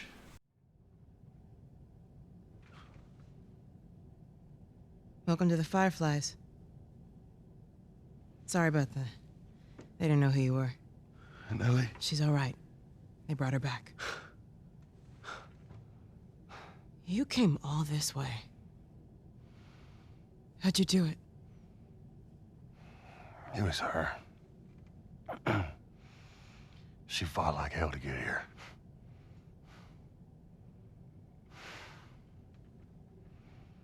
Maybe it was meant to be.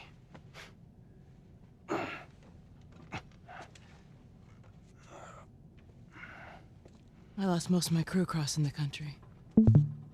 I pretty much lost everything. And then you show up, and somehow we find you just in time to save her.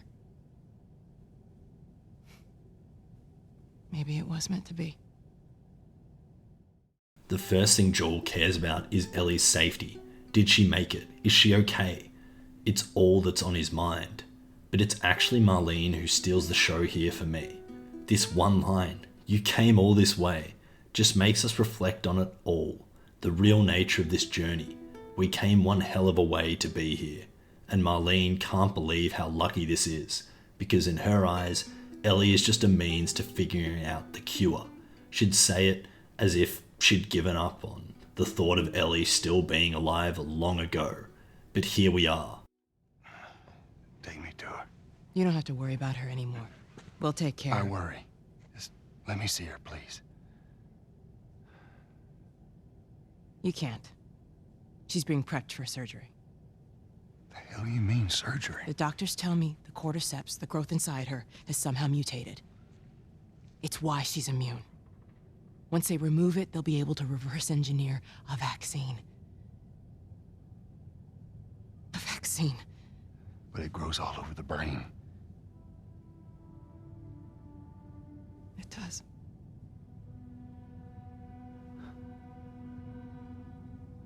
Find someone else. There is no one else. Listen, you were gonna show me where... Stop. I get it. But whatever it is you think you're going through right now is nothing to what I have been through. I knew her since she was born.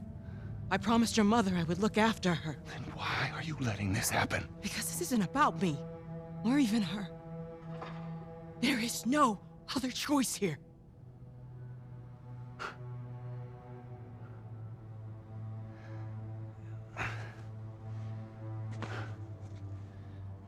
Yeah, you keep telling yourself that bullshit.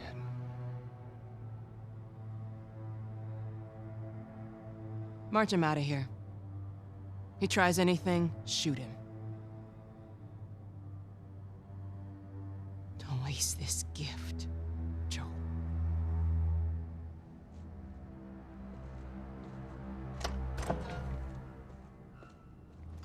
Get up. I said get up.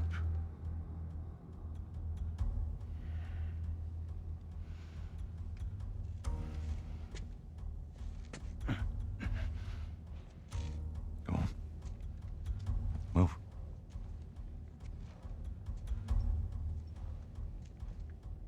I said move. Give me an excuse. Which way?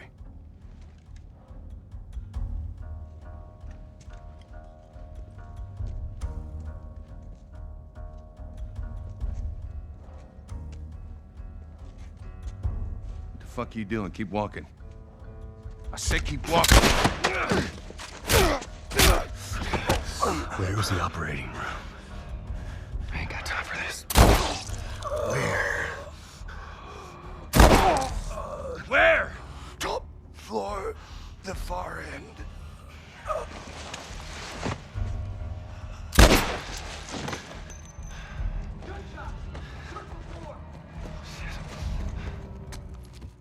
There's a moment, brief understanding, where Joel just stands there, numb, and then something inside him breaks, snaps. This is the moment the entire game has been leading to. Not a choice the player makes, but a truth the player must confront. Can Joel let Ellie die to save the world? And in his heart, the answer is already decided. The Firefly Lab transforms into something unrecognizable. Not a hospital, not a sanctuary, but a war zone. Joel's final push is a massacre. There's no elegance here, no stealth, no moral ambiguity. It's raw, brutal, desperate. This isn't a power fantasy. It's a father's fury. A grief-stricken man clinging to the last person he has left in the world. The gunplay doesn't feel triumphant. It feels hollow. You're gunning down the very people trying to end this pandemic. You're ending humanity's best hope. And the game doesn't try to justify it. It forces you to sit in it, to do it. You walk into the operating room and 3 doctors stand in the way, and you kill them all, and then you take Ellie. The horror of that moment is how easy it is to do it.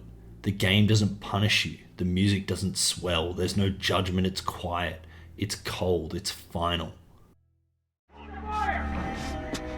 Hey, stop!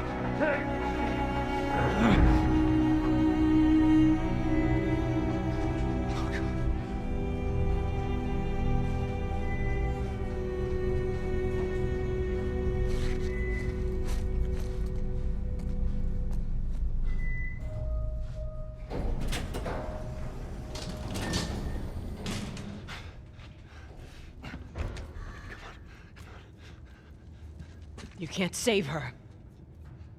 Even if you get her out of here, then what? How long before she's torn to pieces by a pack of clickers? That is, if she hasn't been raped and murdered first. It ain't for you to decide. It's what she'd want. And you know it. Look. You can still do the right thing here. She won't feel anything.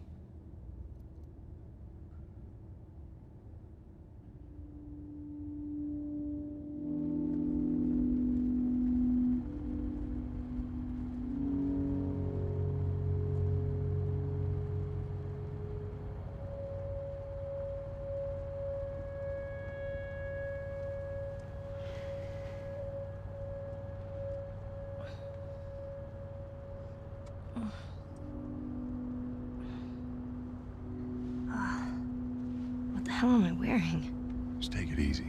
Drugs are still wearing off. What happened?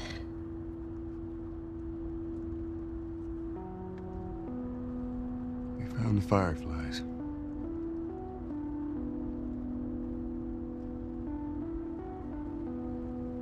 Turns out there's a whole lot more like you, Ellie. People that are immune. There's dozens, actually. Ain't done them a damn bit of good, neither.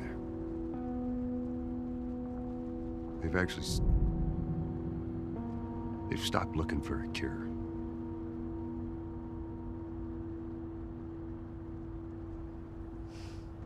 I'm taking us home.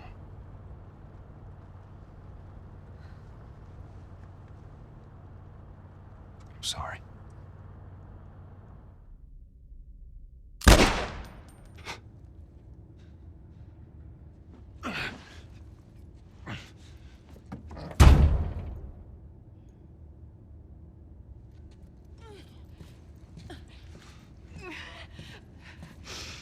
Wait! Let me go. Please.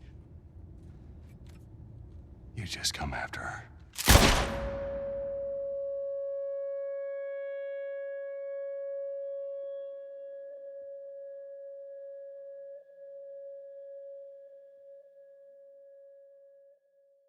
Joel's final act isn't murder, it's the lie that follows.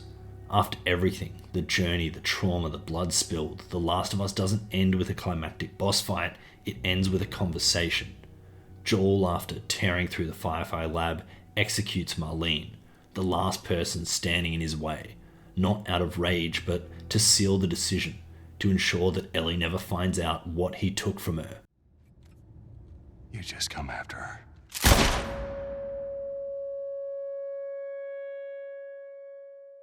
It's the coldest line Joel delivers in the entire game, and yet it's wrapped in the twisted sense of love, a love that's devoured everything else in its path. When he carries Ellie out of the hospital unconscious, wrapped in a gown, it feels less like a rescue and more like a kidnapping, not from danger, but from purpose.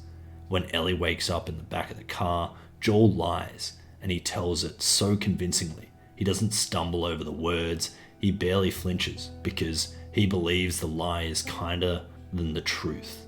And maybe in his mind it is. But what makes this lie so devastating is that Ellie knows. She doesn't press the issue in the car, she turns to face away. She wants to believe him. She wants to trust the man who's become her entire world. But that seed of doubt is there, and it's festering. The epilogue opens in stark contrast to everything before it. Gone are the ruined cities, the infected hordes, the firebombed labs and underground tunnels. We're Ellie once again, and as we walk through the greeny hills outside Jackson, returning to something that resembles safety. Joel is more talkative now, more open. He shares a story about Sarah, something he never would have done in the entire game. He's trying to connect, trying to fill the silence. But Ellie, she's distant, quiet. That's something in her posture, her voice. She knows. She doesn't say it outright, but she knows that something happened at that hospital. Something Joel isn't telling her. Ellie stops Joel. She turns him wary and says, Hey, wait.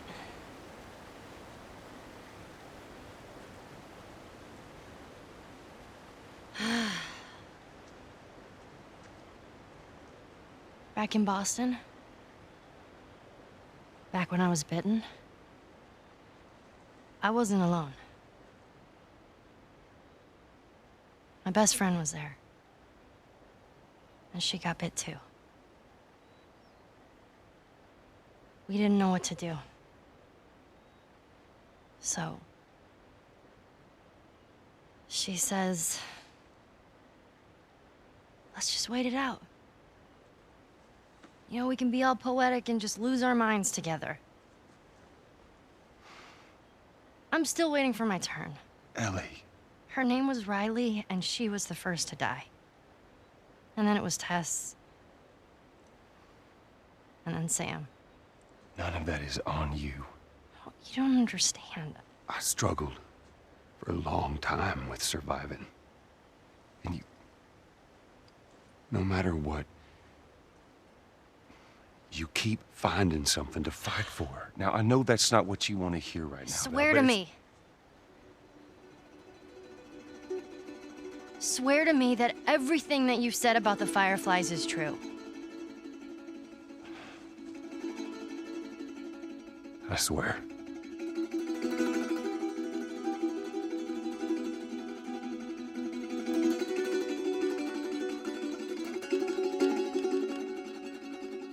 Okay.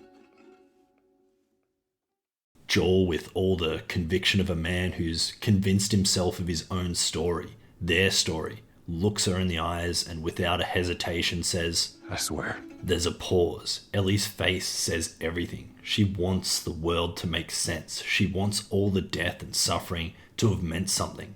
And maybe she just wants to stop running. She knows there's more to it. She knows Joel. Out of love or trust in Joel, she just says, Okay. No music swells, no resolution, just two people standing in a field divided by a single lie. It's not just any lie, it's the lie that defines everything that comes next, the lie that turns love into a wound, that protects Ellie's life at the cost of her agency. It's tender, cruel, and deeply human. The brilliance of this final moment is that it asks you to sit with the ambiguity. Not everyone agrees with Joel's choice, and that's the point. The game doesn't tell you he's right, it just asks you, do you understand him? Because if you ask any parent, they'd give the world to save their kid. But if you ask anyone that doesn't have a kid, they're probably going to agree that Joel was in the wrong. In the end, Joel doesn't just rob the world of a cure. He robs Ellie of the choice to decide if she wants to be the cure. And that final beat, Ellie's okay, is one of the most loaded single words in gaming history. It isn't agreement, it's acceptance. Or maybe it's even resignation. The kind that comes when someone you love lets you down and you can choose to keep going anyway. Because what else can you do? It's one of the most powerful endings in gaming. Not because it ties everything up in a neat bow, but because it doesn't. It leaves you sitting with the silence, with the tension, with the knowledge that the thing you've just witnessed, the bond between these two people, might now be built on a foundation of love and lies. Ellie knows he's lying, we know it, and Joel, Maybe he does too, but he says it anyway, because what else can he say? This is not a story about heroism. It's a story about choice, about what people will do to protect the ones they love, even if it means dooming everyone else. And that epilogue doesn't let you escape that. It makes you live in it.